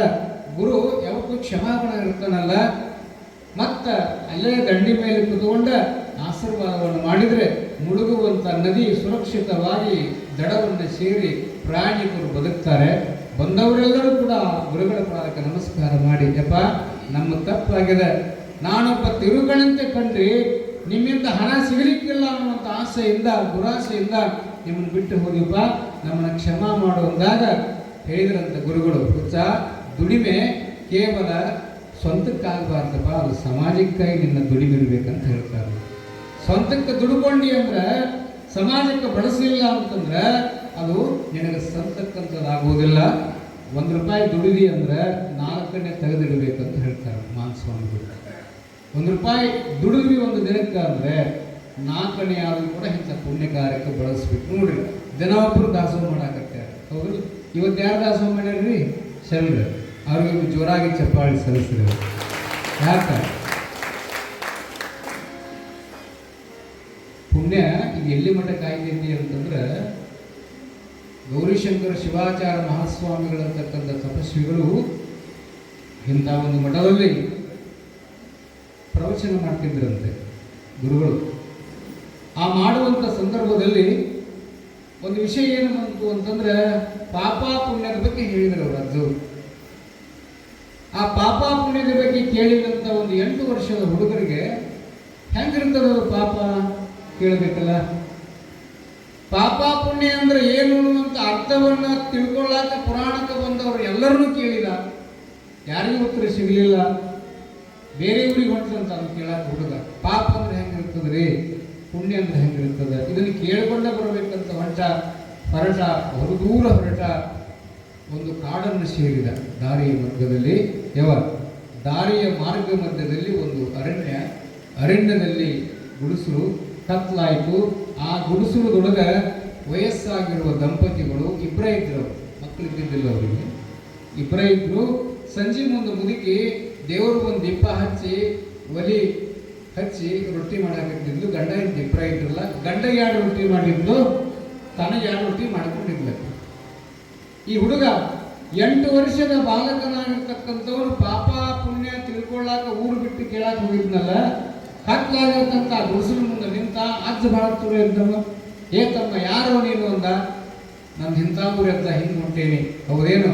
ಮುಂಜಾನೆ ಹೋಗಿ ಅಂತಪ್ಪ, ಇಲ್ಲಿ ಕಾಡು ಪ್ರಾಣಿಗಳದವ, ಬಾ ನೀವು ಒಳಗೆ ಕರೆದ ತಕ್ಷಣ ಮುದುಕಿ ರೊಟ್ಟಿ ಮಾಡಾಕತ್ತಿತ್ತಲ್ಲ ಅವರು. ಏನಂತಂತ ಅದನ್ನ ಕರಿತೀವಿ, ಯಾರ್ದೈತ ಏನು ಒಳಗೆ ಕರೆದ್ರೆ ಮಾತ್ರ ರೊಟ್ಟಿ ಕೊಡಬೇಕಾಗುತ್ತೆ ಅಂತ ಅಕ್ಕಿ ವಿಚಾರ ಅಂಥವ್ರು ಇರ್ತಾರೆ. ಹೊಳಗೆ ಕಳಿಸ್ಬಿಡ ಅಂದ, ಮಾರಾಯ, ನಿನ್ನ ಪಾಲಿನ ರೊಟ್ಟಿ ನೀ ಇಟ್ಟೇನು, ನನ್ನ ಪಾಲಿನ ರೊಟ್ಟಿ ಅವ್ನು ಕೊಟ್ಟು ನಾನು ಮಡಗಿಸ್ಕೊಳ್ತೀನಿ ಇಲ್ಲೇ ಅಂತ ತಿಳ್ಕೊಂಡು ಆ ಹುಡುಗನ ಏನು ಮಾಡಿದ ಅಂದ್ರೆ, ಅಜ್ಜ ಒಂದು ಅರ್ಧ ರೊಟ್ಟಿ ಹುಡುಗ ಕೊಟ್ಟನಂತ, ಅರ್ಧ ರೊಟ್ಟಿ ತಿಂದ. ಆ ಮುದುಕಿ ಹೆಂಗಿರ್ತದು, ಇವ್ರ ಕಡೆ ದುಬ್ಬ ಮಾಡಿ ತಿಂತೆ ಅಂತ ನೋಡ 2 ರೊಟ್ಟಿ. ಅಂಥವ್ರು ಇರ್ತಾರೆ, ಅಂಥವ್ರು ಅದಾರ, ಇವು ಅದಾರ. 2 ಥರದ ಜನ ಅದಾರಂತ. ಕದ ಹಾಕೊಂಡು ಉಣ್ಣೋರು, ಕರ್ಕೊಂಡು ಉಣ್ಣೋರು. ಮಣ್ಣು ಹೇಳಿದ್ದಲ್ಲ, ಕದ ಹಾಕೊಂಡು ಉಣ್ಣೋರು ಅದಾರ, ಕರ್ಕೊಂಡು ಉಣ್ಣೋರು ಅದಾರ. ಈ ಮುದುಕಿ ಹೆಂಗಿರ್ತಂದ್ರೆ, ಈಚೆ ಕಡೆ ಅವ್ರ ಕಡೆ ದುಬ್ಬ ಮಾಡಿ ಅತ್ತಾರ ಮಗ ಮಾಡಿ ತನ್ನ 2 ರೊಟ್ಟಿ ತಿಂದು ಮಲ್ಕೊಂಡು. ಈ ಅಜ್ಜ ಹೆಂಗಿದ್ನಂದ್ರೆ ನೋಡ್ರಿ ಎಂಥ ಭಾವ ಇರ್ತಂಗ. ತನ್ನ ಪಾಲಿಗೆ ಬಂದು ಒಂದು ಅರ್ಧ ಹುಡುಗ ಕೊಟ್ಟ, ಅರ್ಧ ತಿಂದು ಮಗ್ಗಲ್ಲ ಮಣಗಿಸ್ಕೊಂಡ. ಮುಂಜಾನೆದ್ದೇನಾಗಿತ್ತು ಕಥೆ ಅಂದರೆ, ಅರಣ್ಯ ಇರುವುದರಿಂದ ಒಂದು ಹುಲಿ ಬಂದು ಆ ಅಜ್ಜನ್ನ ಅಮ್ಮನ್ನ ತಿಂದು ಹೋಗ್ಬಿಟ್ಟಿತ್ತು. ಹರ್ಕೊಂಡು ತನಗೆ ಹೆಂಗೆ ಬೇಕಂತ ಮನವನ್ನ ಹರ್ಕೊಂಡು ತಿಂದು ಹೋಗ್ಬಿಟ್ಟಿತ್ತು. ಹುಡುಗ ಮಾತ್ರ ಮಲಗಿದ್ದ. ಆ ಹುಡುಗನ ಏನು ಮಾಡಿದ್ದಿಲ್ಲ. ಆ ಮುಂಜಾನೆ ಎದ್ದು ನೋಡ್ತಾನ ಹುಡುಗ, ರಕ್ತದ ಮಡಿವಿನಲ್ಲಿ ಸತ್ತು ಬಿದ್ದಿರುವ ಆ ವಯೋವೃದ್ಧ ದಂಪತಿಗಳನ್ನು ನೋಡಿ ಹೆದರಿ ಓಡಾಕತ್ತಿ ಬಿಡ್ತಾನ. ಓಡಿದ ಬಹುದೂರ ಓಡಿದ. ಅಲ್ಲೊಂದು ರಾಜ್ಯದಾನಿ, ಅಲ್ಲಿ ನೀವು ಹೆಂಗೆ ಬಂದಿರಲ್ಲ ತಾಯಂದು ಹೊಸ ಸೀರೆ ಉಟ್ಕೊಂಡು, ಶರಣರೆಲ್ಲ ಹೊಸ ಪಟಗಾಸ ಉಟ್ಕೊಂಡು ಮಕ್ಕಳನ್ನ ಕರ್ಕೊಂಡು ಹೊಂಟಿದ್ರು ಅವರು ಅರಮನೆ ಕಡೆ. ಈ ಹುಡುಗ ಈ ಊರೊಳಗೇನೋ ಜಾತ್ರದ ಏನು ಅಂದ. ಜಾತ್ರೆ ಇಲ್ಲಪ್ಪ, ಯಾವ ಊರು ನಿಂದು? ನಾನು ಇಂಥ ಊರು, ನಾನು ಅರಮನೆಗೆ ಬರಲಿ ಏನಂದು ಈ ಹುಡುಗ. ಯಾರು ಬಿಡಂತಾರಪ್ಪ, ಏನಿವತ್ತು ಜಾತ್ರದ ಏನು ಅಂತ ಕೇಳ್ತಾನೆ. ಇಲ್ಲಪ್ಪ, ನಮ್ಮ ಮಹಾರಾಜನಿಗೆ 12 ವರ್ಷ ಆದ ಮೇಲೆ ಗಂಡು ಮಗು ಆಗಿದೆ. ಆ ಮಗನಿಗೆ ನಾಮಕರಣ ಮಾಡಕತ್ತಾರೆ ಅರಮನೆ ಒಳಗೆ. ಇವತ್ತು ನಾವ್ಯಾರು ಒಲಿಗೆ ಬೆಂಕಿ ಹಚ್ಚಿಲ್ಲ. ಇವತ್ತು ನಾವು ಹೆಂಡತಿ ಮಕ್ಕಳೆಲ್ಲರೂ ಅರಮನೆ ಒಳಗೆ ಊಟ ಉಡುಗೊರೆ ಕೊಡ್ತಾರ, ಅದಕ್ಕೆ ಹೊಂಟೇವೆ ಅಂತ ಹೇಳಿದರು. ಈ ಹುಡುಗಂತಾನ, ನಾನು ಬರ್ತೀನಿ ಬಾ ಅಂತ ಕರ್ಕೊಂಡು ಹೋಗ್ರವನು. ಬಂಗಾರದ ತೊಟ್ಟಿಲಿಗೆ ಬೆಳ್ಳಿಯ ಹಗ್ಗವನ್ನು ಕಟ್ಟಿದ್ದಾನೆ ಮಹಾರಾಜ್. ಯಾಕೆ 12 ವರ್ಷ ಆದ್ಮೇಲೆ ಮಗ ಹುಟ್ಟ್ಯಾನ್ರಿ. ಉಡುಗೊರೆ, ಊಟ, ಪ್ರಶಸ್ತಿ ಎಲ್ಲವನ್ನೂ ಇಟ್ಟಾನ. ಪುರೋಹಿತರಂತಾರ, ದಯವಿಟ್ಟು ಮಹಾರಾಣಿಯವರು ಮಗನ ಕರ್ಕೊಂಡ್ಬರ್ಬೇಕು, ನಾಮಕರಣಕ್ಕೆ ಮುಹೂರ್ತವಿರ್ತದೆ ಅಂದರು. ಏನು ಬಂಗಾರ ತಾಟ್ನ್ಯಾಗ ಕೂಸು ತಗೊಂಡು ಬಂದರು. ಮುತ್ತೈದರು ಉಡಿ ತುಂಬಿಕೊಂಡಿದ್ರು. ತೊಟ್ಟಲ್ದಾಗ ತಂದು ಹಿಂಗೆ ಹಾಕಿದ್ರು. ಈ ಹುಡುಗ ಸುಮ್ಮನಿರ್ಬೇಕು ಬೇಡ, ಯಾರು ಪಾಪ ಪುಣ್ಯ ತಿಳ್ಕೊಳಕ್ಕೆ ಬಂದಿದ್ನಲ್ಲ, ಅವ್ರ ಕೂಡ ಊಟಕ್ಕೆ ಬಂದಿದ್ನಲ್ಲ, ಏನಂದಂತ ಬಂದವ್ರಿಗೆ, ಯಜಮಾನ್ರೆ ನಂದೊಂದು ಆಸೆ ಐತಿ. ಏನೋ ಆ ಹುಡುಗಿ ತಂದು ಹಾಕ್ಯಾರಲ್ಲ ಕೂಸು, ಆ ಕೂಸಿನ ಜೊತೆ ಒಟ್ಟು ಮಾತಾಡ್ಬೇಕು ಅನ್ನೋದು. ನಿನಗೇನ ತಲೆ ಕೆಟ್ಟೈತೆ ಅಂದ್ರು. ಅಲ್ಲೋ 25 ದಿನದಿಂದ ಹುಟ್ಟಿರುವಂಥ ಕೂಸು ಮಾತಾಡುತ್ತೇನು? ಇಲ್ಲ. ಈ ಜಗತ್ತಿನೊಳಗೆ ಯಾರಿಗೂ ಗೊತ್ತಾಗದೇ ಇರುವಂಥ ಪ್ರಶ್ನೆಗೆ ಉತ್ತರ ಆ ಮಗುವಾದ್ರೆ ಹೇಳುತ್ತಂತ ನನಗೆ ಗೊತ್ತಾಗತ್ತದ. ಏನಿಲ್ಲ ಪ್ರಶ್ನೆ, ಪಾಪ ಪುಣ್ಯ ಅಂದ್ರೆ ಏನಂತ ಕೇಳಿಕೊಂಡು ಬಂದೆ. ನಾಡು ಕಾಡು ಬೆಟ್ಟವನ್ನ ಅಲ್ಲಾಡ್ಕೊಂಡು ಬಂದೆ, ಯಾರಿಗೂ ಉತ್ತರ ಸಿಕ್ಕಿಲ್ಲ. ಆ ಮಗುವಿಗಾದ್ರೂ ಗೊತ್ತಿರುವುದಂತ ಕೇಳ್ತೀನಪ್ಪ, ದಾರಿ ಬಿಡ್ರಿ ಅಂದಾಗ ಮಹಾರಾಜ ಈ ಬಾಯಿ ಮಾಡೋದು ನೋಡಿ ಏನದು ಅಂತ ಕೇಳಿದ. ಪ್ರಭು ನೀವು ಯಾರೋ ಏನೋ ಗೊತ್ತಿಲ್ಲ, ಊಟಕ್ಕೆ ಬರ್ತೇನೆ ಅಂತ ಕರ್ಕೊಂಡು ಬಂದೇವಿ, ಈ ಸದ್ಯ ನಿಮ್ಮ ಕೂಸಿನ ಜೊತೆ ಮಾತಾಡ್ತಾನಂತ ನೋಡ್ರಿ ಇಷ್ಟಂದ್ರು. ಆ ಹುಡುಗನ ಮುಖ ನೋಡಿದ ಮಹಾರಾಜ. ಅವನ ಕೈ ಬಿಡ್ರಿ ಅವ್ರು ಬಿಡ್ರು, ಅವಕಾಶ ಮಾಡಿಕೊಡ್ರಿ ಅವ್ರಿಗೆ. ಹುಡುಗ ಬಂದ. ಆಗ ತಾನೇ ಮಗು ಮಲಗಿರ್ತದು, ಹೆಸರಿಡಾಕತ್ತಿದ್ರು. ಆ ಮಲಗಿರುವಂಥ ಕೂಸಿನ ಎಡಗಿವೆ ಅಂತ ಬಂದು ಕೇಳಿದ್ನಂತ. ಯಾವ ಹೆಸರು ಎಡಗಿವೆ ಇಡಬೇಕು ಸಿದ್ಧಾಂತ ಹೇಳ್ತದೆ.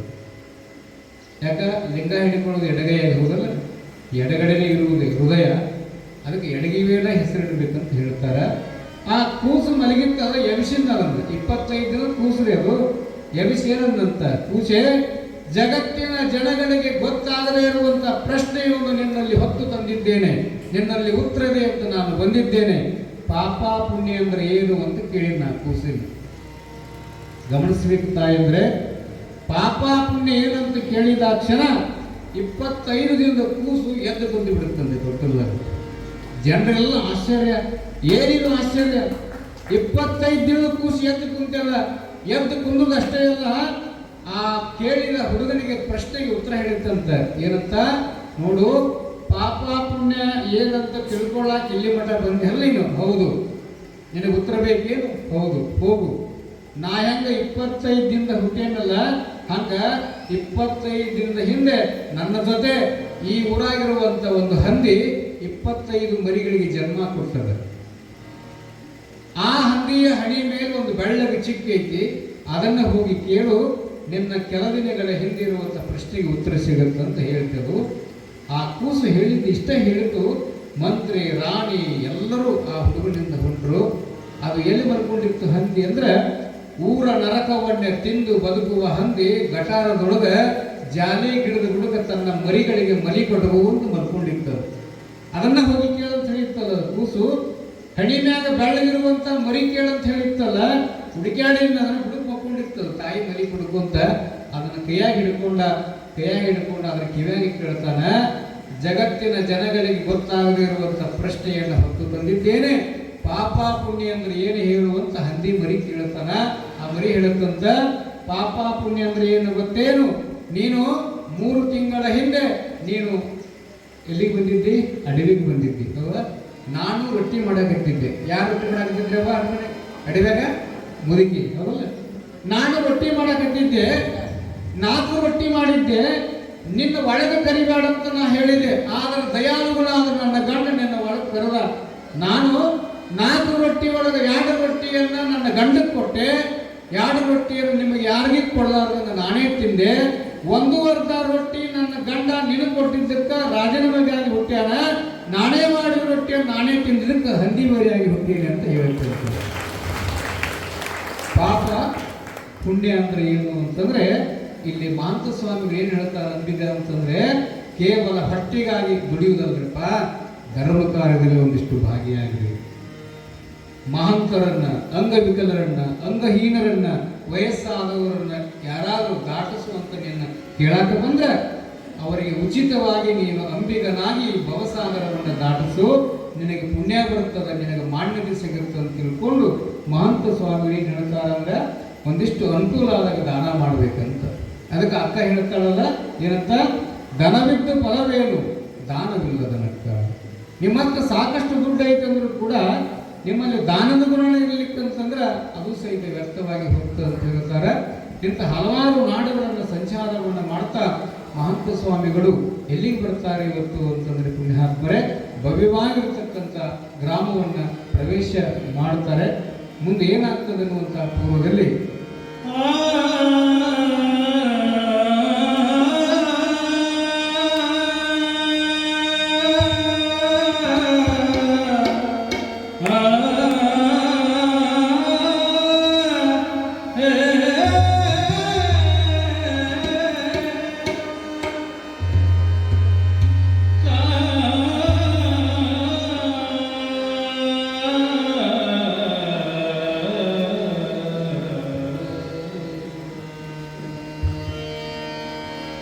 ಪಾಪದ ಫಲವೇ ದುಃಖ,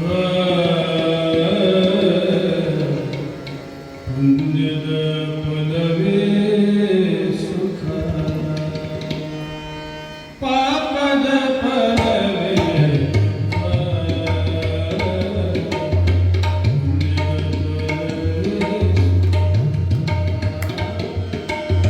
ಪಾಪದ ಫಲವೇ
ಶಿವ ಸಾಂಬನೇ ನಮಃ ಪಾರ್ವತಿ ಶಿವ ಹರ ಹರ ಮಹಾದೇವ. ಧನ್ಯವಾದಗಳು ಗವಾಯಿಗಳಿಗೆ. ಈ ಅಂಗಳಕ್ಕೆ ಏನು ಬಂದೇವಲ್ಲ, ಋಣ ಇದ್ದವರಿಗೆ ಮಾತ್ರ ಇದು ಸಿಗುತ್ತದೆ ಅಂತ ಹೇಳ್ತಾರೆ ಚಾಣಕ್ಯರು. ಎಣ್ಣೆ ಬೆಣ್ಣೆಯ ಋಣವು, ಅನ್ನ ವಸ್ತ್ರದ ಋಣವು, ಹೆಣ್ಣು ಮಣ್ಣಿನ ಋಣವು ತೀರಿದ ಮೇಲೆ ಮಣ್ಣು ಕಾಣ ಸರ್ವಜ್ಞ ಅಂತ ಬರೀತಾರೆ. ಪ್ರತಿನಿತ್ಯದಂತೆ ದಾಸೋಹದ ವ್ಯವಸ್ಥೆ ನಡೆದಿತ್ತು. ಒಬ್ಬ ಸಾಹುಕಾರ ನಾನು ಒಂದಿನ ದಾಸೋಹ ಮಾಡಿಸ್ಬೇಕಂತ ತಿಳ್ಕೊಂಡು ಏನು ದಾಸೋಹ ಮಾಡಿಸಿದ ಪ್ರಸಾದ ಅಂತಂದ್ರೆ ಎಲ್ಲರಿಗೂ ಹೊಟ್ಟೆ ತುಂಬ ಬೇಸರ ಮುದ್ದೆ ಮಾಡಿಸಿದ್ದಂತ ನೋಡಿ. ನಾಳೆ ಹುಣ್ಣಿಮೆ ದಿನ ಬಾದಾಮಿ ಪುರಿ ಅದ ನೆನಪಿಲ್ಲ, ಶರವಳಿ ಮಾನಪ್ಪ ಬಡಿಗರ ಕುಟುಂಬ ವರ್ಗದವರು ಹುಣ್ಣಿಮೆ ದಿನ ಯಾಕೆ ಮಾಡಿಸಿದ್ರು ಅಂದರೆ ಅಂದು ಭಾಳ ಜನ ಬರ್ತಾರೆ, ಭಾಳ ಜನರಿಗೆ ಪ್ರಸಾದ ಮಾಡಿ ನೀಡಬೇಕು ಅನ್ನುವಂಥ ಉದಾಹರಣೆಯಿಂದ ಪ್ರಸಾದ ಇದೆ. ಹಂಗೊಬ್ಬ ಭಕ್ತ ದಾಸೋಹದಲ್ಲಿ ಬೇಸನ್ ಉಂಡೆ ಮಾಡಿಸಿದ್ದಂತೆ. ನೀಡು ಮುಂದೆ ಏನು ಹೇಳಿದ್ನ ಅಂತಂದ್ರೆ, ನೋಡಪ್ಪ ಎಲ್ಲರಿಗೂ ಎಷ್ಟು ಉಂಟೆ ಅಂತಾರೆ, ಅವ್ರಿಗೆ 1 ಉಂಡ್ಲಿ 2 ಉಂಡ್ಲಿ, ಅವ್ರು ಎಷ್ಟು ಉಂಟೆ ಅಂತಾರೆ ಅಷ್ಟು ನೀಡ್ರಿ ಅಂತ ತಿಳ್ಕೊಂಡು ಪ್ರಸಾದದ ವ್ಯವಸ್ಥೆಯನ್ನು ಮಾಡಿದ್ದ. ಮತ್ತು ಪುರಾಣ ಅಂತಂದ್ರೆ ಯಾವ ಹೇಳಿದ್ರೆ ಮಾತ್ರ ಹೋಗ್ಬೇಕಂತ, ಕರೆದ್ರೆ ಮಾತ್ರ ಹೋಗ್ಬೇಕಂತ. ಎದಕ್ಕೆ? ಲಗ್ನಕ್ಕೆ ಸಂಬಂಧಿಕರನ್ನು ಕರೆದ್ರೆ ಮಾತ್ರ ಹೋಗ್ಬೇಕಂತ, ಕರೆದ್ರೂ ಹೋಗಬಾರ್ದಂತ. ಎದಕ್ಕೆ? ಈ ಕೆಲವರು ಕಟ್ಟಿರ್ತಾರೆ ನೋಡ್ರಿ, ಮನೆಗೆ ಬೀಗರು ಬಂದ್ರೆ ಜಾತ್ರೆ ಲಗ್ನದಾಗರ ಒಂದಿಷ್ಟು ಸರಾಯಿ ಕುಡಿಯಾಕರ ದುಶ್ಚಟಕರ ಕರೆದಿರ್ತಾರಲ್ಲ, ಕರೆದ್ರೂ ಹೋಗಬಾರ್ದಂತ, ಕರೆದಿದ್ರೂ ಹೋಗ್ಬೇಕಂತ. ಎದಕ್ಕೆ? ಪುರಾಣಕ್ಕೆ. ನಿಮ್ಗೆ ಯಾರು ಕರೆದಾರನೇ ಕರೀದಿದ್ರು ಬರ್ಬೇಕಂತ ಪುರಾಣಕ್ಕೆ, ಆ ಪುಣ್ಯ ಬರ್ತದೆ ಅಂತ ಹೇಳ್ತಾರೆ ಚೆನ್ನಾಗಿ. ಅಲ್ಲಿ ಏನು ಮಾಡಿದ್ದ ಅಂತಂದ್ರೆ ಎಲ್ಲರಿಗೂ ಪ್ರಸಾದ ವ್ಯವಸ್ಥೆ ಮಾಡಿದ್ದ. ಆ ಊರಾಗ ಪುರಾಣ ನಡೆದೈತೆ ಅಂತ ತಿಳ್ಕೊಂಡು ಸುತ್ತಮುತ್ತಲಿನ ಹಳ್ಳಿಗಳ ಜನಗಳೆಲ್ಲರೂ ಕೂಡ ಆ ಪುರಾಣಕ್ಕೆ ಬರ್ತಾ ಇದ್ದಾರೆ.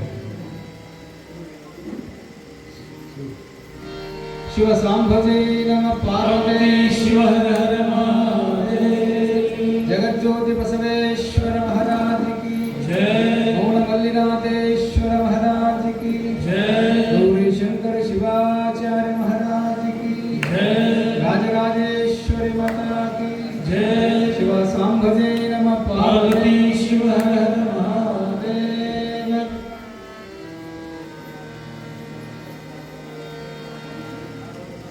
ದಯವಿಟ್ಟು ಪರಮ ಪೂಜ್ಯರು ದಯಮಾಡಿಸಿದ್ದಾರೆ. ಯಾವ ಈ ಕಡೆ ಹೊರಗೆ ಏನು ಹೇಳಕತ್ತಿದ್ದು ನಾನು ಹೇಳ್ರಿ. ಬೇಸರ ಉಂಟಿಲ್ಲ. ಹಾಂ, ಎಲ್ಲರಿಗೂ ಹೊಟ್ಟೆ ತುಂಬ ಬೇಸರ ಉಂಡಿ ನೀಡಪ್ಪ ಅಂತ ದಾಸೋಹ ಮಾಡಿದ ವ್ಯಕ್ತಿ ಹೇಳಿದ್ದ. ಈ ಪುರಾಣ ನಡೆದೈತೆ ಅಂತ ತಿಳ್ಕೊಂಡು ಅಕ್ಕಪಕ್ಕದ ಜನಗಳೆಲ್ಲ ಬಂಡಿ ಕಟ್ಕೊಂಡು ಪುರಾಣಕ್ಕೆ ಬಂದುಬಿಟ್ರು. ಅವ ಏನು ಮಾಡಿದ್ದ, ನಮ್ಮೂರವ್ರು ಅಷ್ಟ ಬಿಡು ಅಂತ ತಿಳ್ಕೊಂಡು ಆ ಊರಿಗೆ ಬೇಕಾದಷ್ಟು ಪ್ರಸಾದ ಇದ್ದಿದ್ದರಿಂದ ಪರಸ್ಥಳದವ್ರಿನ್ನು ಬಂದಾರಂದ್ರೆ ಬೇಡ ಅಂತ ಹೆಂಗೆ ಬರ್ತದ್ರಿ, ಪುರಾಣಕ್ಕೆ ಬಂದಾರ ಅಂತಂದ್ರೆ. ಮತ್ತು ಆಗಿಂದಾಗ ಮಾಡುವಂಥ ಪ್ರಸಾದ ಅಲ್ಲ ಅದು. ಈಗ ಅನ್ನ ಆಗೈತಂದ್ರೆ ಆಗಿಂದಾಗ ನೀರು ಇಟ್ಟಿರ್ತಾರೆ, ಅನ್ನ ಮಾಡ್ಬೋದು. ಆದ್ರೆ ಬೆಸರುಂಡಿ ಮಾಡೋದು ಹೆಂಗೆ ಹೇಳ್ರಿ?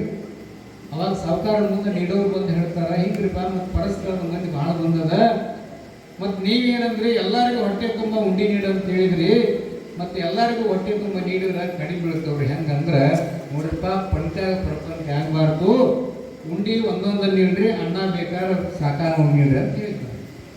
ಅದ್ರಾಗ ಒಬ್ಬ ಬಂದಿದ್ದಂತ 5 ಉಂಡಿ ತಿಂದು ಅವನ ಬಂದಿದ್ದ. ಕೆಲವರು ಬಂದಿರ್ತಾರೆ ಇಲ್ಲ ಅಂತಂದ. ಅವ ಅಂದ, ಈಗ ಬರ್ಬೇಕಾಗಿ ಇವ್ರು ಪರಸ್ಕಾರ ನಮ್ಮೂರಿ ಪುರಾಣಕ್ಕಂತ ಅವನ ಚಿಂತೆ ಯಾವುದು ಅಂದ್ರೆ, ಅವನ ಚಿಂತೆ ಆದ್ರಿ ಅವ್ರು ಬಂದಿದ್ದಕ್ಕೆ ನಾಳೆ ಉಂಡಿ ಕಡಿಮೆ ಸಿಗುತ್ತೆ ಅಂತ ಅವ ಬಂದಿದ್ದ. ಅವ್ನು ಪುರಾಣ ಕೇಳಕ್ಕೆ ಬಂದಿದ್ದಿಲ್ಲ.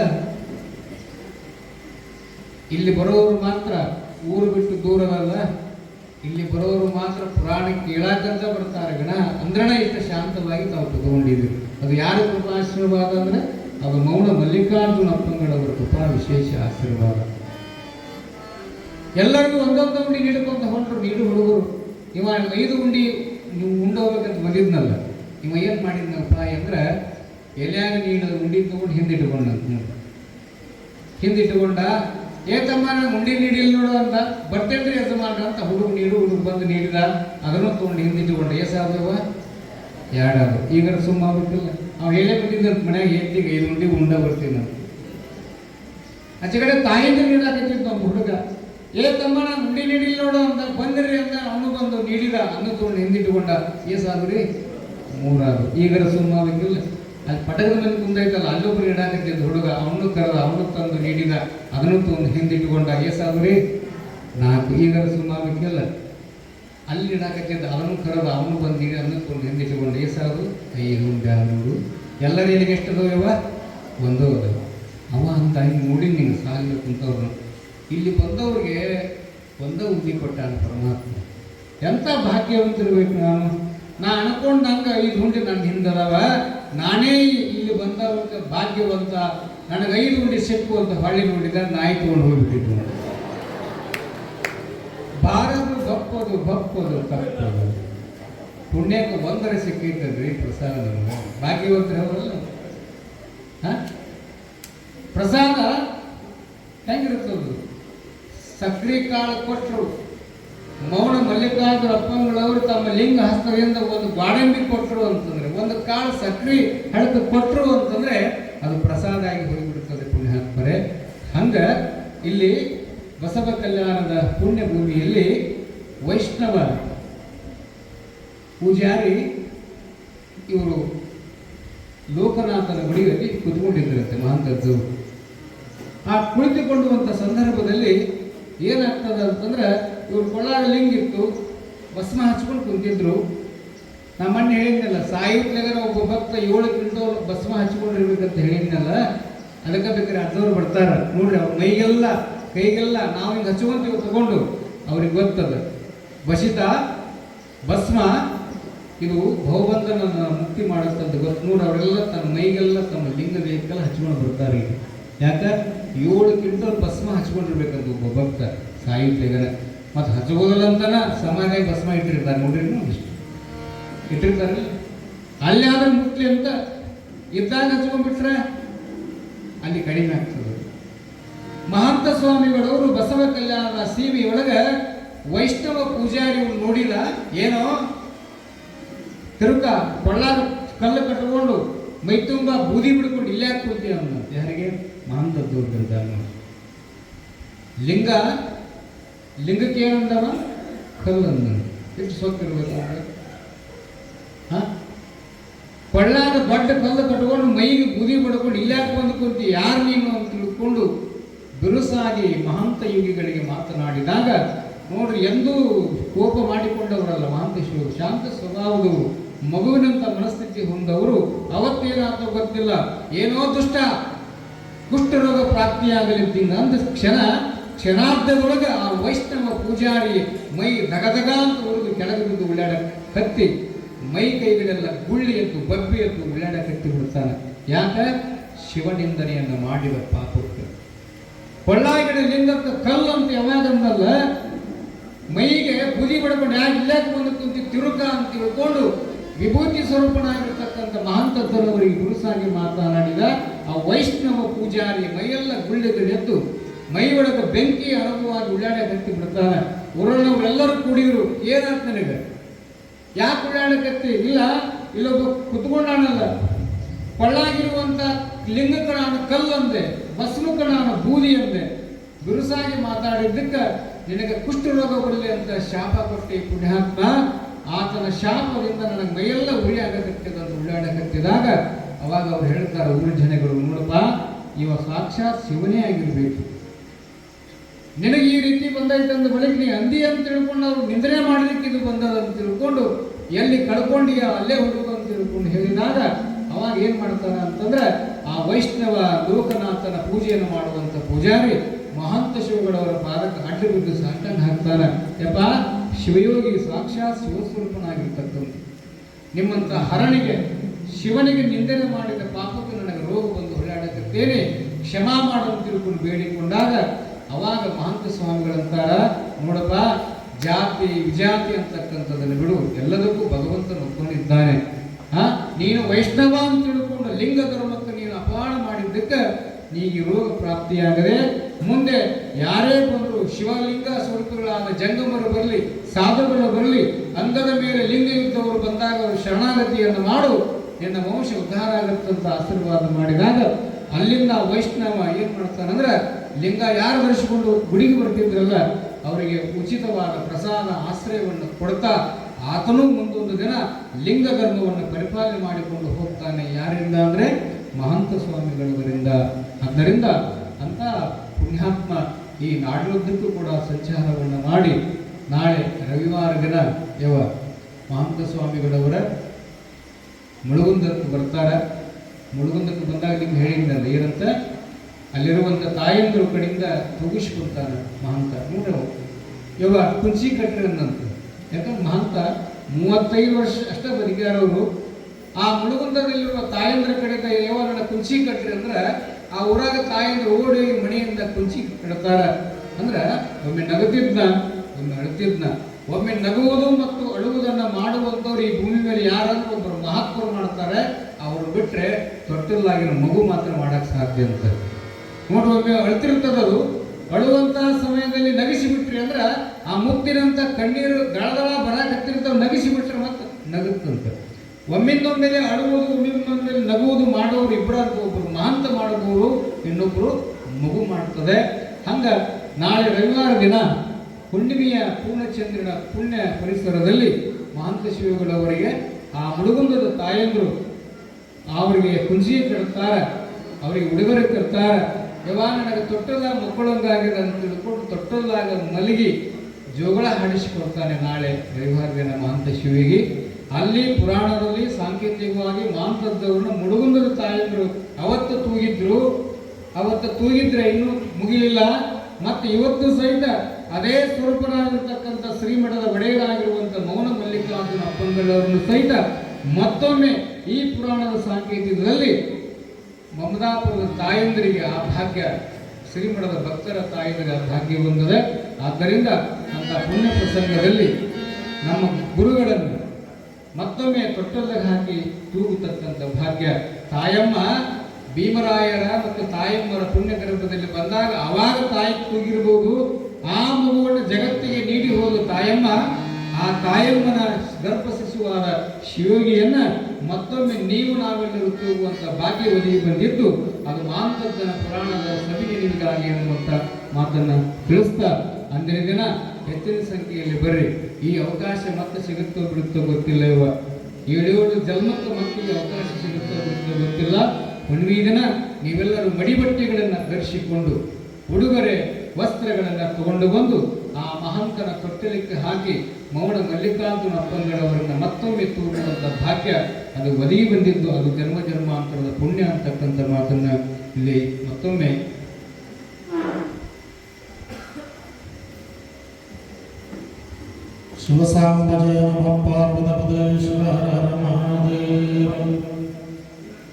ಇನ್ನು ಪುರಾಣ ಮಂಗಲಾಗಿಲ್ಲ.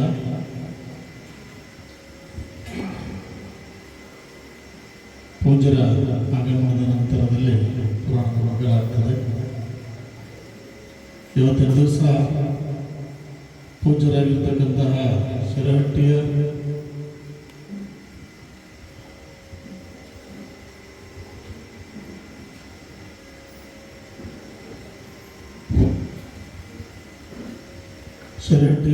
ಫಕೀರೇಶ್ವರ ಜಗದ್ಗುರುಗಳವರನ್ನು ಆಮಂತ್ರಣ ಮಾಡಲಿಕ್ಕೆ ಹುಬ್ಬಳ್ಳಿಗೆ ದಯಮಾಡಿಸಿದ್ರು ಅಜ್ಜರು. ಪೂಜ್ಯರು ಬರ್ತಕ್ಕಂತಹ ಭರವಸೆಯನ್ನು ನೀಡಿದ್ದಾರೆ. ಆದರೆ ಇನ್ನೊಂದಕ್ಕೆ ಏನೋ ಹೇಳಕತ್ತಿದ್ರು ಅಜ್ಜರು, ತೊಟ್ಟಲ್ಲ ಹಾಕಿ ತೂಗುನು ಅಂತೇಳಿ. ಅಜ್ಜರು ತೂಗಿಸ್ಕೊತಾರೆಲ್ಲೋ ಗೊತ್ತಿಲ್ಲ. ಇವತ್ತು ಶಿರಹಟ್ಟಿ ಅಜ್ಜ ಏನು ಮಾಡಿದೆ ಅಂದ್ರೆ, ಈಗ 2 ತಿಂಗಳ ಹಿಂದೆ ಒಂದು ಸರಿ ಅವ್ರ ಕಣ್ಣು ಆಪ್ರೇಷನ್ ಮಾಡ್ಕೊಂಡು ಬಂದಾಗ ನೋಡಕ್ಕೆ ಹೋಗಿದ್ವಿ ನಾವು. ಅವಾಗ ನಿಮ್ಮ ಕಣ್ಣು ಹೆಂಗಪ್ಪ ಅಂತ ನಾನು ಎಡಗಡೆ ಒಂದಕ್ಕೆ ಬಂದು ನಾ ಔಷಧ ಮಾಡ್ಕೊಂಡು ಅಂತೀವ್ರು ಅಂದರು. ಇವತ್ತು ಹೋಗಿದ್ದು ಡಾಕ್ಟರ್ ಕಟ್ಟಿಯವ್ರ ಮನೆಯಾಗ ಅವರಿದ್ದರು. ಹೋದ ಸಂದರ್ಭದೊಳಗೆ ನಿಂದೇನಪ್ಪ ಕಣ್ಣು ಇನ್ನೂ ಔಷಧ ಮಾಡ್ಕೊಂಡಿಲ್ಲ, ಇನ್ನೂ ಸೌಡಾಗಿಲ್ಲ ಅಂದರು. ಮಂದಿ ನಿನಗೆ ಎಲ್ಲಿ ಸೌಡು ಬಿಡ್ತಾರೆ, ನಿಂದ್ರೇನು ಮಾಡ್ಕೊಳಕ್ಕೆ ಎಂದು ಸೌಡು ಬಿಡೋಂಗಿಲ್ಲ, ನೀವು ಮಂದಿದ ಮಾಡ್ಕೊತ ಹೋಗವ, ಡಾಕ್ಟರ್ ಹಿಡ್ಕೊ ಅವ್ನ ಒಳಗೆ ಕರ್ಕೊಂಡು ಹೋಗೇ ಬಿಡ ಅಂದರು. ಅಜ್ಜಾರನ್ನ ಹೇಳ್ಕೊಂಡು ಅವ್ರ ಕೈ ಹಿಡಿದು ಹೇಳ್ಕೊಂಡು ಹೋಗಿ ಒಳಗೆ ಆಪ್ರೇಷನ್ ಥಿಯೇಟ್ರದ ಹಾಕಿ ಕಣ್ಣು ಆಪ್ರೇಷನ್ ಮಾಡೋಕ್ಕೆ ಕಳ್ಸಾರಿ ಇವತ್ತು. ಆ ರೀತಿಯಾಗಿ ಅಜ್ಜಿ ಇವತ್ತು ಹೆಂಗಪ್ಪ ಅಂದ್ರೆ ಒಕ್ಕಣ್ಣೇಶ್ವರ ಆಗಿ ಬಂದ ನನಗೆ ಸದ್ಯಕ್ಕೆ. ಆ ರೀತಿಯಲ್ಲಿ ಇವತ್ತು ಅಂತಹ ಪರಮ ಪೂಜ್ಯರಾಗಿರ್ತಕ್ಕಂತಹ ಶಿರಹಟ್ಟಿಯ ಫಕೀರೇಶ್ವರ ಅಜ್ಜನವರು ಏನು ಹೇಳ್ಯಾರದನ್ನು ನಾವು ಪಾಲಿಸಬೇಕಾಗಿರ್ತಕ್ಕಂತಹ ಕರ್ತವ್ಯ. ಅದರ ಜೊತೆ ಅಜ್ಜ ಆಶೀರ್ವಾದ ಮಾಡಿ ಆಪ್ರೇಷನ್ ಮಾಡಿಸಿ ಮತ್ತೆಲ್ಲ ಭಕ್ತರಿಗೆ ಒಂದು ಸಂದೇಶ ಕಳಿಸೋಣ. 1 ವಾರ ತನಕ ಸರಿಯಾಗಿ ಹೋಗಿ ಮುಟ್ಟಕ್ಕೆ ಹೋಗಿದ್ದೀರಿ ಅವ್ರನ್ನ ಅಂತ ಹೇಳಿ ನಾವು ಅಚ್ಚೆ ಕಾಣತ್ತದ ಅವ್ರು ಹೇಳಿ ಕಳಿಸ್ಯಾರ. ಅಂದ್ರೆ ಭಕ್ತರ ಸಂಪರ್ಕ ಹೋಗಬೇಡ, ನಿಜವಾದವ್ರ ಮೇಲೆ ನಿಮ್ಮ ಪ್ರೀತಿ ಭಕ್ತಿ ಇತ್ತಂದ್ರೆ ನೀವು ಅವ್ರ ಮೈ ಮೇಲೆ ಹೊರಗೆ ಬೀಳೋದನ್ನು ಬೇಡ್ರಿ ಅಂತ ಹೇಳ್ಯಾರ ಅವರು. ಆ ರೀತಿ ಒಳಗೆ ನಮ್ಗೆ ನಿಜವಾಗಿರ್ತಕ್ಕಂತಹ ಪ್ರೀತಿ ಭಕ್ತಿ ಇತ್ತಂದ್ರೆ ಅವ್ರು ದೂರದಿಂದನೇ ದರ್ಶನ ಮಾಡ್ಕೊಂಡು ನಾವೆಲ್ಲ ಧನ್ಯರಾಗೋಣ ಅಂತಕ್ಕಂಥದ್ದನ್ನು ಹೇಳ್ತಾ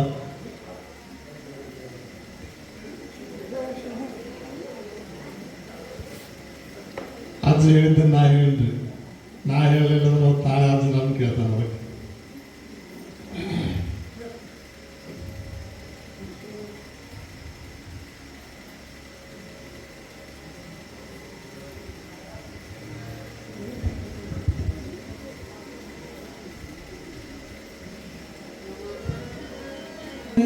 ದೊಡತ್ತ ಬಸವಣ್ಣನೆಂಬ ಬಳ್ಳಿಯು, ಬಸವಣ್ಣನೆಂಬ ಬಳ್ಳಿಯು, ಆ ಬಳ್ಳಿಯ ಹಿಡಿದೆತ್ತಿದೊಡೆ ಲಿಂಗವೆಂಬ ಗೋಚರು, ಆ ಬಳ್ಳಿಯ ಹಿಡಿದೆತ್ತಿದೊಡೆ ಲಿಂಗವೆಂಬ ಗೋಚರು, ಆ ಲಿಂಗವೆಂಬ ಗೋಚರವ ಹಿಡಿದೆತ್ತಿದೋಡೆ ಭಕ್ತಿರ ಸಮಯವಾಯಿತಯ್ಯ, ಎತ್ತೆತ್ತ ನೋಡಿದೊಡತ್ತ ಬಸವಣ್ಣನೆಂಬ ಬಳ್ಳಿಯು, ಬಸವಣ್ಣನೆಂಬ ಬಳ್ಳಿಯು. ಇದರಯ್ಯ ಮಳುಕ್ಯವ ಮಾಡಬಲ್ಲವರು, ಇದರಯ್ಯ ಹೊರಗೆ ಪ್ರಜ್ವಲಿಸಿ ತೋರಬಲ್ಲವರು, ಎತ್ತೆತ್ತ ನೋಡಿದೊಡತ್ತ ಬಸವಣ್ಣನೆಂಬ ಬಳ್ಳಿಯು, ಬಸವಣ್ಣನೆಂಬ ಬಳ್ಳಿಯು.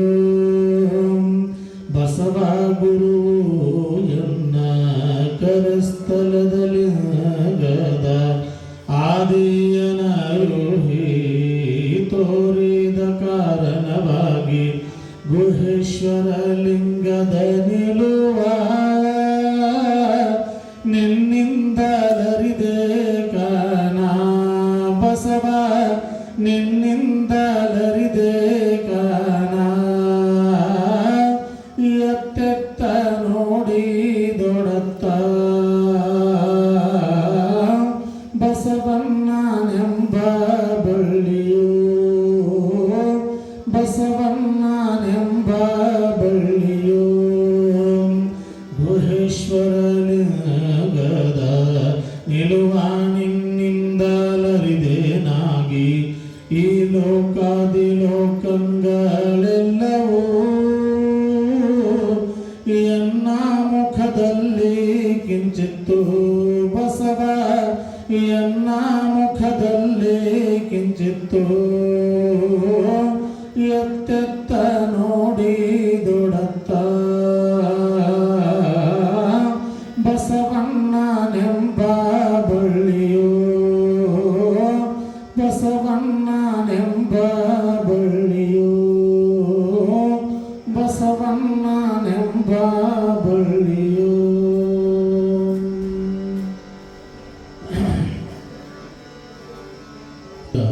ಅಪ್ಪಣೆ ಮೇರೆಗೆ ಪ್ರತಿ ದಿವಸ ನಾವು ಬಸವಣ್ಣನ ಎದಕ್ಕೆ ಪೂಜೆ ಮಾಡ್ತಾರ, ಏನು ಅದರ ಚರಿತ್ರೆ ಹೇಳಬೇಕು ಅಂತ ಹೇಳಿ ಅಜ್ಜವರು ಹೇಳ್ತಾ ಇದ್ದಾರೆ.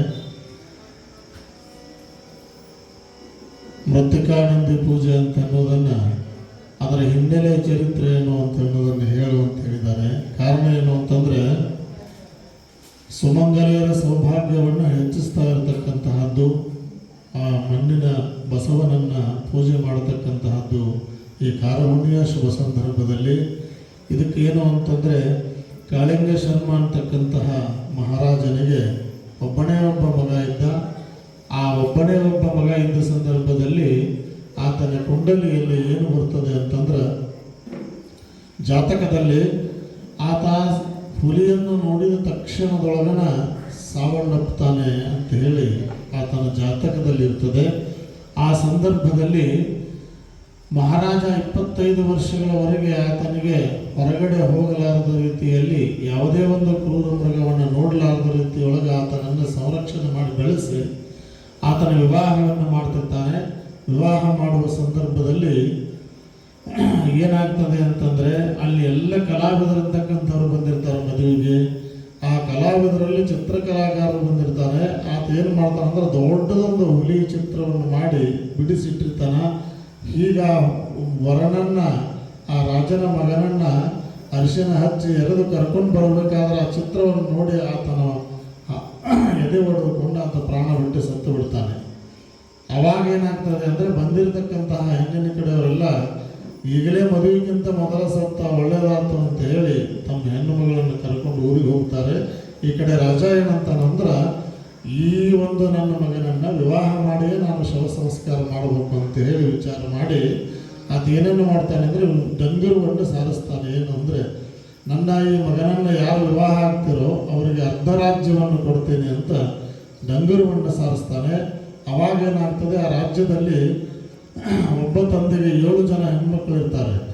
ಅವರು ಹಿರಿಯ ಮಗಳು ಚೆನ್ನಮ್ಮ ಅಂತ ಹೇಳೋದು ಲಗ್ನ ಆಗಿರೋದಿಲ್ಲ. ಆ ಸಂದರ್ಭದೊಳಗೆ ಆ ತಂದೆ ಇದ್ದವ ಏನನ್ನು ಕೇಳ್ತಾನಂದ್ರೆ ಹಿರಿಯ ಮಗಳಿಗೆ ನೀನು ಆ ಸತ್ತಿರ್ತಕ್ಕಂಥ ಹೆಣದ ಜೊತೆ ವಿವಾಹ ಆಗು. ವಿವಾಹ ಆದ ಅಂದರೆ ಹಿಂದೂ 6 ಜನರ ಹೆಣ್ಮಕ್ಕಳ ಸೌಭಾಗ್ಯನೂ ಸಿಗ್ತದೆ, ಅನಂತರ ಐಶ್ವರ್ಯನೂ ಸಿಗ್ತದೆ. ಇದೊಂದು ಸಹಾಯ ಮಾಡಿದಾಗ ಆ ಹೆಣ್ಮಗಳು ಅದಕ್ಕೆ ಒಪ್ಪಿಕೊಂಡು ಸತ್ತ ಶವದ ಜೊತೆಗೆ ವಿವಾಹವಾಗಲಿಕ್ಕೆ ಒಪ್ಪಿಕೊಳ್ತಾಳೆ. ಒಪ್ಪಿಕೊಂಡ ನಂತರದಲ್ಲಿ ಬಂದು ಆತನ ಜೊತೆ ವಿವಾಹ ಆಗ್ತಾಳೆ. ವಿವಾಹ ಆಗಿ ಇನ್ನು ಆತನನ್ನು ಶವ ಸಂಸ್ಕಾರ ಮಾಡಲಿಕ್ಕೆ ಸಮಾಧಿಗೆ ಕರ್ಕೊಂಡು ಹೋಗ್ತಾರೆ. ಹೋದೊಳಗೆ ಏನಾಗ್ತದೆ, ಬಹಳ ದುರಂತರವಾಗಿರ್ತಕ್ಕಂಥ ಮಳೆ ಬರ್ತದೆ. ಗುಡುಗು ಸಿಡಿಲುಗಳಿಂದ ದುರಂತವಾದ ಮಳೆ ಬಂದು ಅವಾಗಿದ್ದ ಜನ ಎಲ್ಲ ಬಿಟ್ಟು ಓಡಿ ಹೋಗ್ತಾರೆ. ಆದರೆ ಆಕೆ ತನ್ನ ಗಂಡನನ್ನು ಬಿಟ್ಟು ಹೋಗುವುದಿಲ್ಲ.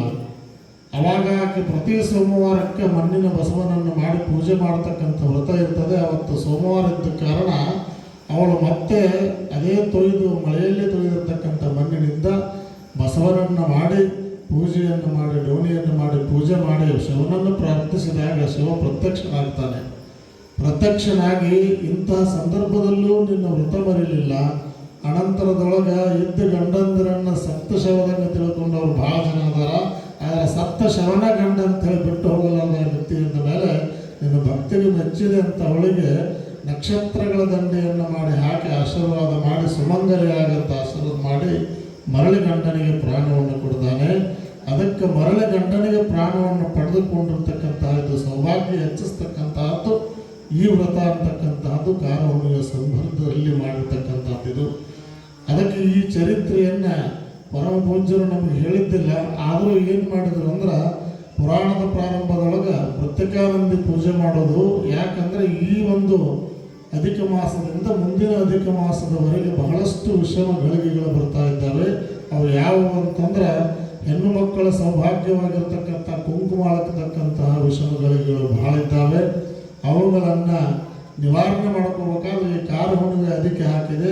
ಇವಾಗ ಈ ಮೃತ್ತಿಕಾನಂದಿಯನ್ನು ಪೂಜೆ ಮಾಡಿ ಪುರಾಣವನ್ನು ಕೇಳುವುದರಿಂದ ಆರತಿಯನ್ನು ಬಂದು ಎಲ್ಲ ಸುಮಂಗಲರು ಮಾಡುವುದರಿಂದ ಅವರ ಸೌಭಾಗ್ಯದ ವೃದ್ಧಿ ಆಗ್ತದೆ ಅಂತ ಪೂಜ್ಯರು ಅಪ್ಪಣೆಯನ್ನು ಕೊಡಿಸ್ತಾರೆ. ಆವಾಗ ಆ ಮೃತ್ತಿಕಾನಂದಿ ಪೂಜೆಯನ್ನು ಇಲ್ಲಿ ಮಾಡೋದು ಯೋಜನೆಯನ್ನು ಪೂಜ್ಯರು ಹಾಕಿಕೊಂಡ ನಂತರದಲ್ಲಿ ಈ ಚರಿತ್ರೆಗಳು ಗೊತ್ತಿದ್ದಿಲ್ಲ.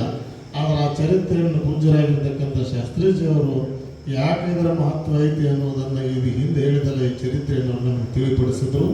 ಅದಕ್ಕಾಗಿ ಏನು ಅಂತಂದರೆ ಎಲ್ಲ ಸುಮಂಗಲಿಯರು ಒಂದೇ ಊರಲ್ಲಿ ಎಲ್ಲ ಊರಿನಿಂದ ಬಂದು ಆ ಒಂದು ಆರತಿಯನ್ನು ಮಾಡಿ ಅದರ ಸೌಭಾಗ್ಯವನ್ನು ಪಡ್ಕೊಳ್ಬೇಕು ಅಂತಕ್ಕಂಥದ್ದು.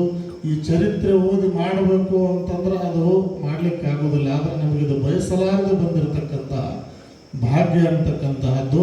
ಬಯಸಿ ಬಂದುದು ಅಂಗಭೋಗ, ಬಯಸಲಾರದೆ ಬಂದುದು ಲಿಂಗಭೋಗ ಅಂತ ಹೇಳ್ತಾರೆ. ಆ ರೀತಿಯೊಳಗೆ ಅವತ್ತಿನ ದಿವಸ ಇನ್ನೂ ಒಂದು ಚರಿತ್ರೆಯನ್ನು ಹೇಳಿದ್ರು ನಮಗೆ. ಮೊದಲನೇ ದಿನ ಇನ್ನೊಬ್ಬರು ಯಾರು ಸರ್ವಮಂಗಳ ಅಂತಕ್ಕಂತಹ ತಾಯಿ ಶಿವನಿಂದ ವರವನ್ನು ಪಡ್ಕೊಂಡ್ರು. ಏನು ಮಾಡಿದ್ರು ಅಂದ್ರೆ ತನ್ನ ಗಂಡನನ್ನು ಬಿಟ್ಟು ಬೇರೆ ಯಾರಿಗೂ ಕಾಲಿಗೆ ನಮಸ್ಕಾರ ಮಾಡೋದಿಲ್ಲ ಅಂತ ವ್ರತ ಮಾಡಿದ್ದಳು. ಅವಾಗ ಯಾರಿಗೂ ಮಾಡೋದಿಲ್ಲ ಅಂತ ಬೋರ್ಡು ಬರೆದು ಹಚ್ಚಿಬಿಟ್ಟಿಳಕ್ಕಿ. ಯಾರು ಸ್ವಾಮಿಗಳು ಹೋಗಲಿ ದೇವರು ಹೋಗಲಿ ಯಾರಿಗೂ ಕಾಲು ಬೆಳೆಯಲಿ ಗಂಡನ ಬಿಟ್ಟರು ಅಂಥೇಳಿ. ಆವಾಗ ಏನಾಗ್ತದೆ ಅಂದರೆ ಪರಮಾತ್ಮ ಸಾಕ್ಷಾತ್ ಆತನೇ ಬರ್ತಾನೆ. ಬಂದು ಅವಳ ಮನೆಯಲ್ಲಿ ಜಂಗಮ ರೂಪದಿಂದ ಬಂದು ಭಿಕ್ಷೆಯನ್ನು ಸ್ವೀಕರಿಸ್ತಾನೆ. ಪ್ರಸಾದವನ್ನು ಸ್ವೀಕಾರ ಮಾಡಿ ನಮಸ್ಕಾರ ಮಾಡು ಅಂದ್ರೆ ಮಾಡೋದಿಲ್ಲ. ಅವಾಗ ನಿಜರೂಪವನ್ನು ತೋರಿಸಿ ನಮಸ್ಕಾರ ಮಾಡಿದ್ರು ಗಂಡನ ಬಿಟ್ಟರೆ ಮಾಡೋದಿಲ್ಲ ಅಂತಲ್ಲ. ಅವಾಗ ಅವ್ರು ಏನು ಮಾಡ್ತಾರೆ ಅಂತಂದ್ರೆ, ನನಗೆ ಭಿಕ್ಷೆ ಕೊಡು, ಏನು ಕೊಡು ಅಂದ್ರೆ ನಿನ್ನ ಗಂಡನ ತಲೆ ಕೊಡು ಅಂತ ಬೇಡ್ತಾನೆ. ನಾವು ಗಂಡನ ತಲೆಯನ್ನು ಕೊಡು ಅಂತ ಬೇಡಿದಾಗ ಆ ಹೆಣ್ಮಗಳು ಏನಂತ ಅಂದ್ರೆ, ನಾನು ಕೊಡ್ತೇನೋ, ಆದರೆ ನನ್ನ ಗಂಡನ ತಲೆಯನ್ನು ನಿನ್ನ ಕೈಯೊಳಗೆ ಇಟ್ಟು ನಂತರ ಕೈ ಜಾರಿ ತಲೆಗೆ ಚೆಲ್ಲಿದೆ ಅಂದ್ರೆ ನಿನ್ನ ತಲೆ ಹೋಗ್ತದೆ ಅಂತ ಶಿವನಿಗೇನೆ ಅವಳು ಏನು ಮಾಡ್ತಾಳೆ ಅಂದ್ರೆ ಚಾಲೆಂಜ್ ಮಾಡ್ತಾಳೆ. ಅವಾಗ ಏನಾಕತ್ತಂದ್ರೆ ಶಿವ ಕೊಡು ಅಂತಾನೆ.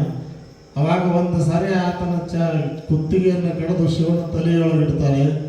ಆ ನಂತರ ಮತ್ತು ಆತನ ಶಿರ ಅಂತಕ್ಕಂಥ ಮತ್ತೊಂದು ಮುಂಡ ಉತ್ಪತ್ತಿ ಆಗತ್ತೆ ಅವನ ತಲೆ ಮೇಲೆ. ಅವಾಗ ಅದನ್ನು ಕಡ್ದು ಅವನ ತಲೆ ಮೇಲೆ ಇಡ್ತಾಳೆ. ಹಿಂಗೆ ಒಟ್ಟು 32 ಸಾರಿ ಜಿಗಿತದ. 32 ಸಾರಿ ಕಡ್ದು ಅವನ ಕೈಯಾಗಿಡ್ತಾಳ. ಅವನ ತೆಕ್ಕೆಲ್ಲ ತುಂಬತೈತ್ರಿ. ಅವ ಗೊತ್ತಾಗ್ತದೆ ನಕ್ಕಿ ಒಂದರ ಯಾರು ತಲೆಗೆ ಬಿಡ್ತೈತಿ ಅಂತ. ಅವಾಗ ಶಿವ ಏನು ಮಾಡಿದೆ ಅಂದರೆ ಅವನು ಪೋಣಿಸಿ ರುಂಡಮಾಲೆ ಮಾಡಿ ಕೊರಳಿಗೆ ಹಾಕಿಕೊಂಡ ಅಂತಕ್ಕಂತಹದ್ದು. ಹಾಕಿಕೊಂಡಾಗ ಏನು ಮಾಡ್ತಾಳೆ ಅಂದ್ರೆ ಸರ್ವಮಂಗಳೆ ಆ ಪರಮಾತ್ಮನ ಕಾಲಿಗೆ ಉದ್ದಕ್ಕೆ ಸಾಷ್ಟಾಂಗ ನಮಸ್ಕಾರ ಮಾಡ್ತಾಳೆ. ಅವಾಗ ಶಿವ ಅಂದ, ಯಾಕೆ ತಂಗಿ ಗಂಡನ ಬಿಟ್ಟರೆ ಬೇರೆದವ್ರ ಪಾದಕ್ಕೆ ಬೀಳಲ್ಲ ಅಂದಿದ್ದಿ, ಯಾಕೆ ಬಿದ್ದಿ ಅಂದ್ರೆ ಹೇಳಿಳು, ಒಂದಲ್ಲ ಎರಡಲ್ಲ 32 ತಲೆ ನನ್ನ ಗಂಡನು ಅದಾವ ನಿನ್ನ ಕೊರಳಾಗ, ಅದಕ್ಕೆ ನನ್ನ ಗಂಡನ ನಮಸ್ಕಾರ ಮಾಡೋದು ನಿನಗೆ ಮಾಡಲಿಲ್ಲ ಅಂದಳು. ಅವಾಗನ ಯಾವ ಶ್ಲೋಕ ಹುಟ್ಟಿದೆ ಅಂದ್ರೆ, ಸರ್ವಮಂಗಳ ಮಾಂಗಲ್ಯೆ ಶಿವೆ ಸರ್ವಾರ್ಥ ಸಾಧಕೆ ಶರಣೆ ತ್ರಂಬಕೆ ಗೌರಿ ನಾರಾಯಣೇ ನಮೋಸ್ತುತೆ ಅಂತ ಆ ಸರ್ವಮಂಗಳ ದ್ಯೋತಕವಾಗಿ ಸ್ತೋತ್ರ ಹುಟ್ಟಿತು. ಅದನ್ನು ಸಹಿತ ಇವತ್ತಿನ ದಿವಸ ನೋಡ್ರಿ ಅಜ್ಜವರು ಸಹಿತ ಪೂಜಾ ಕುಂತಾಗ ಕೊಳ್ಳಾಗ ದೊಡ್ಡ ರುಂಡು ಮಾಲ ಹಾಕೊಂಡಿರ್ತಾರೆ. ಅವರು 32 ಇರ್ತಾವೆ. ಅಂದ್ರೆ ಆ ಪತಿವ್ರತ ಹೆಣ್ಣುಮಗಳು ಆ ಪತಿವ್ರತತನದಲ್ಲಿ ಪತಿವ್ರತ ವ್ರತದಲ್ಲಿ ಎಂತಹ ಶಕ್ತಿ ಇರ್ತದೆ ಅಂದ್ರೆ, ಶಿವನೂ ಧಾರಣೆ ಮಾಡಿದ ಅನಂತರ ಒಬ್ಬ ಮಹಾನ್ ಶಿವಯೋಗಿಗಳು ಸಹಿತ ಆತನನ್ನು, ಯೋಗಿಗಳೆಲ್ಲರೂ ಸಹಿತ ಅದನ್ನು ಧಾರಣೆ ಮಾಡ್ತಾರೆ ಅಂತಂದರೆ, ಆ ಒಂದು ಯೋಗಿಯ ಕೊರಳಿನಲ್ಲಿ ಬಂದು ಅವರ ಪುಣ್ಯದ ವೃದ್ಧಿ ಯಾವ ರೀತಿಯಾಗಿ ಆಗ್ತದೆ ಅಂತಕ್ಕಂತಹದ್ದನ್ನು ನಾವೆಲ್ಲ ಅರ್ಥಕೊಳ್ಬೇಕು. ಅದಕ್ಕೆ ಇಂತಹ ಒಂದು ಸೌಭಾಗ್ಯ ವೃದ್ಧಿ ಆಗ್ತಕ್ಕಂತಹ ವ್ರತವನ್ನು ಪೂಜ್ಯರು ನಮಗೆಲ್ಲ ತಿಳಿಸಿಕೊಟ್ಟಿದ್ದಾರೆ. ಆ ಸೌಭಾಗ್ಯದೊಂದಿಗೆ ಆ ಪತಿವ್ರತ ಮಹಿಮೆಯಂತಹದ್ದನ್ನು ನಾವು ಅರ್ಥಕೊಂಡು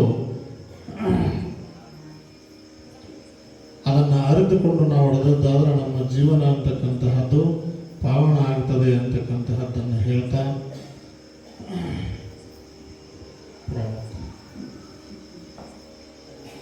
ಪುರಾಣ ಓದಿ ಮಂಗಲವನ್ನು ಮಾಡ್ಕೊಳ್ತೀವಿ.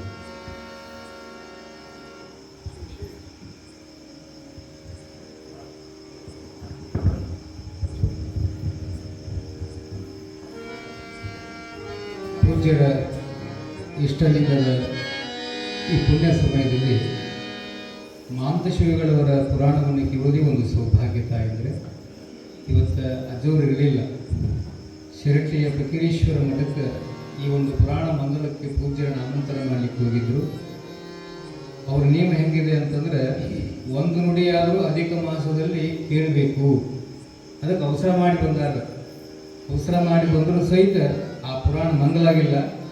ಈ ಪುರಾಣ ಇಲ್ಲಿವರೆಗೂ ನೀವೆಲ್ಲರೂ ಕೇಳಿದ್ದೀರಿ. ಈ ಪುರಾಣವನ್ನು ಹಚ್ಚಿದಂಥ ಪರಮಾತ್ಮನ ಸ್ವರೂಪರಾಗಿರ್ತಕ್ಕಂಥ ಮೌನ ಮಲ್ಲಿಕಾರ್ಜುನ ಅಪ್ಪಂಗಳವರ ಒಂದು ಪಾದಕ್ಕೆ ನುಡಿ ನೈವೇದ್ಯವನ್ನು ಸಮರ್ಪಣೆಯನ್ನು ಇಲ್ಲಿ ಮಾಡ್ತಾ ಇದ್ದೇನೆ. ಇಂದಿನ ಪುರಾಣದಲ್ಲಿ ಏನು ಕೇಳಿದೆವೋ, ಅಂಬಿಗನಾಗಿರ್ತಕ್ಕಂಥವು ಮಹಾಂತ ಶಿವಗಳನ್ನು ಹತ್ತಿಸಿಕೊಳ್ಳುವುದಿಲ್ಲ ಎಲ್ಲಿ ದೋಣಿ ಒಳಗೆ. ಇವರೊಬ್ಬ ತಿರುಕದ ಅಂತ ತಿಳ್ಕೊಂಡು ಇವ್ರನ್ನ ದೂರ ತಳ್ತಾನೆ. ಯಾಕಂದರೆ ಇವನಲ್ಲಿ ಹಣ ಇರೋಲ್ಲ ಅಂತ ತಿಳ್ಕೊಂಡು ಆತ ತಿಳ್ಕೊಂಡಿದ್ದ ಅಂಬಿಗ. ಆದರೆ ಮಹಾಂತ ಶಿವಗಳವ್ರು ಏನು ಮಾಡ್ತಾರೆ ಕೂಡಲೇ ಅಂತಂದರೆ, ಆ ಹತ್ತಿಸ್ಕೊಳ್ಲಿಕ್ಕಂದ್ರೆ ಏನಾದ್ರು ತಮ್ಮ ಹೆಗಲ ಮೇಲೆ ಪೂಜಾ ಕಂಬಳಿ ಇತ್ತಲ್ಲ, ಬಿಳಿ ಕಂಬಳಿ, ಅದಕ್ಕೆ ಅಜ್ಜವ್ರು ಈಗಲೂ ಸಹಿತ ಆ ಪೂಜೆ ಕುತ್ಕೊಂಡ್ರಂದ್ರೆ ಯಾಕೆ ಬಿಳಿ ಕಂಬಳಿಯಲ್ಲಿ ಮೇಲೆ ಇಷ್ಟಲಿಂಗವನ್ನು ಉದಿಸ್ತಾರೆ ಅಂದರೆ, ಇಷ್ಟಾರ್ಥವನ್ನು ಸಿದ್ಧಿ ಮಾಡುವಂಥ ಆಸನದು ಯಾವುದು ಬಿಳಿ ಕಂಬಳಿ. ಮಹಾಂತ ಶಿವರು ಏನು ಮಾಡ್ತಾರೆ ಅಂದರೆ, ಆ ಬಿಳಿ ಕಂಬಳಿಯನ್ನೇ ಗಂಗೆಯ ಮೇಲೆ ಹಾಸಿ ಈ ದಡದಿಂದ ಆ ದಡವನ್ನು ದಾಟಿದ್ರು ಅಂತ ನೀವು ಕೇಳಿದ್ರಿ. ಆ ಒಂದು ನುಡಿ ನೈವೇದ್ಯವನ್ನು ಗುರುಗಳ ಪಾದಕ್ಕೆ ನಾನು ಸಮರ್ಪಣೆ ಮಾಡ್ತಾ ಇದ್ದೇನೆ. ಅವರು 3 ವರ್ಷದಿಂದ ಕೂಡ ಎಷ್ಟೇ ತಡವಾಗಿ ಬಂದರೂ ಕೂಡ ಒಂದು ನುಡಿಯನ್ನಾದರೂ ಕೇಳಿನೇ ಪ್ರಸಾದ ಮಾಡಬೇಕು ಅನ್ನುವಂಥ ಒಂದು ಸಂಕಲ್ಪ ಹೊತ್ತಿದ್ದರಿಂದ ಈ ನುಡಿ ಸೇವೆ ಮತ್ತೊಮ್ಮೆ ಅವರ ಪಾದಕ ಸಂಸ್ಮರಣೆಯನ್ನು ಮಾಡ್ತಾ ಪುರಾಣದ ಪದ್ಧತಿಯಂತೆ ಒಂದು 5 ನುಡಿಯನ್ನು ಗುರುಗಳ ಪಾದಕ್ಕೆ ಅರ್ಪಣೆ ಮಾಡ್ತಾ ಇದ್ದೇನೆ. ಶಿವ ಸಾಂಬಜೇ ನಮಃ. ಪಾರ್ವತಿ ಶಿವ ಹರ ಹರ ಮಹಾದೇವ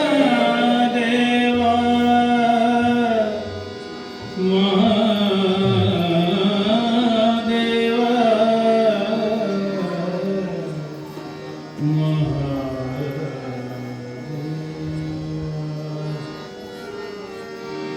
ಭರದ ಟೊಪ್ಪಿಗೆಯಲ್ಲಿ ಕುಳಿತು ಹಡವ ದಾಟಿಯ ಹರಿಯ ಮತೆಯೇ ನೋಡು ಹರಭಕ್ತಿಯನ್ನು ನೆಲೆಗೊಳಿಸಿ ಹರಿಯ ನೆಲೆಗೊಳಿಸಿ ಭರವ ಟೊಪ್ಪಿಗೆಯಲ್ಲಿ ಕುಳಿತು ಹೊಳೆಯ ದಾಟಿದ ಹರಣ ಮತಿಯೋಳು ಹರಣ ಭಕ್ತಿಯು ನೆಲೆಯಗೊಳಿಸುತ್ತಲೇ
ಪದ್ಯವನ್ನು ಹೇಳಿ ಮಂಗಲವನ್ನು ಹೇಳ್ತಾರಂದ್ರೆ ನಮ್ಮಂತಹ ಭಾಗ್ಯಶಾಲಿಗಳು ಯಾರು ಇಲ್ಲ ಅಂತಕ್ಕಂತಹದ್ದು.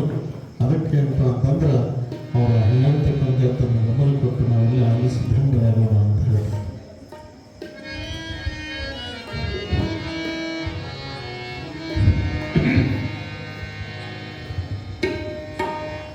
ಗುರುಗಳ ಆಜ್ಞೆ ಪ್ರಕಾರ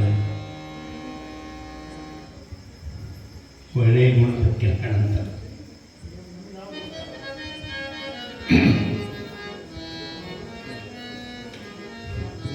ಯಾಕಪ್ಪ ಏನು ಬೇಕಪ್ಪ ಯಾಕಪ್ಪ ಏನು ಬೇಕಪ್ಪ ಮನಸಪ್ಪ ಮುಂದೆ ನೆನಸಪ್ಪ ಮನಸಪ್ಪ ಮುಂದೆ ನೆನಸಪ್ಪ ಯಾಕಪ್ಪ ಏನು ಬೇಕಪ್ಪ ಮನಸಪ್ಪ ಮುಂದೆ ನೆನಸಪ್ಪ ಕನಸಿನ ಪರಿಸರಪ್ಪ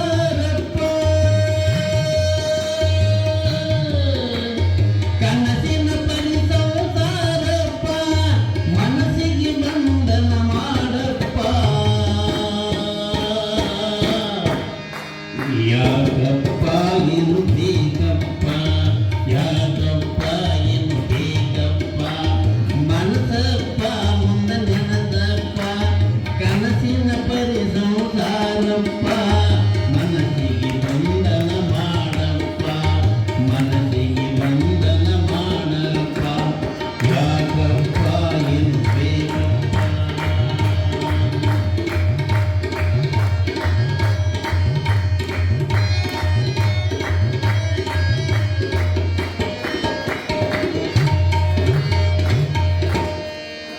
ಮಡದಿಯ ಮಾತಿಗೆ ಮೆಚ್ಚಿದೆಯಪ್ಪ ಮಡದಿಯ ಮಾತಿಗೆ ಮೆಚ್ಚಿದೆಯಪ್ಪ ಗುರುಡಿ ಅಂದರೆ ಎದಗಿದ್ದಪ್ಪ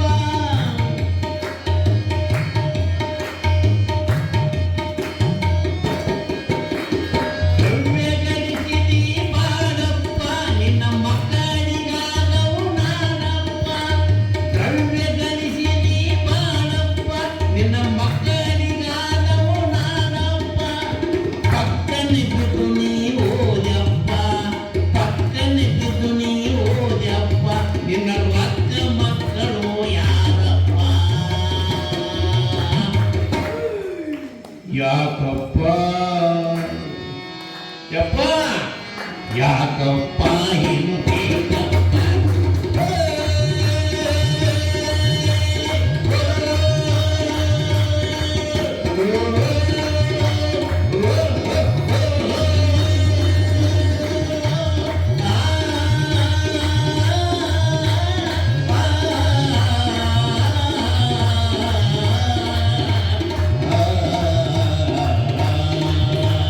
ಯಾಕಪ್ಪ ಏನು ಬೇಕಪ್ಪ ಯಾಕಪ್ಪ ಏನು ಬೇಕಪ್ಪ ಮನಸಪ್ಪ ಮುನ್ನ ನೆನನಪ್ಪ ಕನಸಿನ ಬರಿದವನಪ್ಪ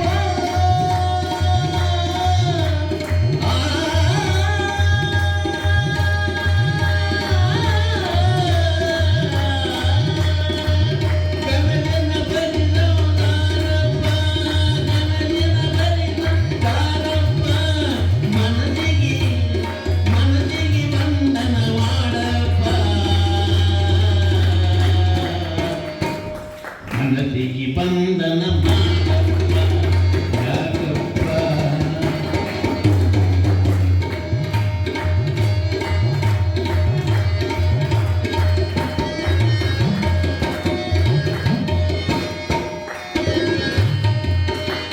ಮಡದಿಯ ಮಾತಿಗೆ ನೆಚ್ಚಿದೆಯಪ್ಪ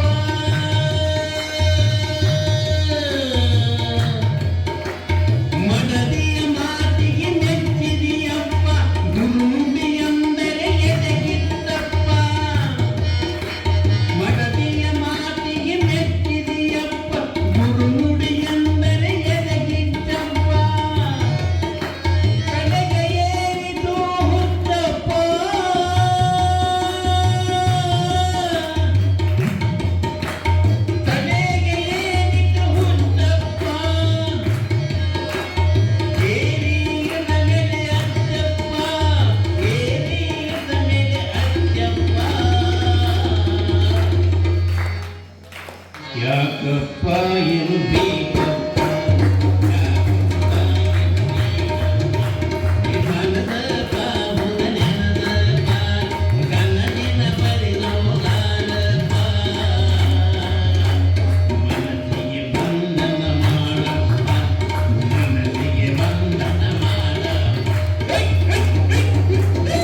ಶಿವ ಶಿವ ಶಿವ ಶಿವ ಮಂಗಲಂ ದೇಹಿ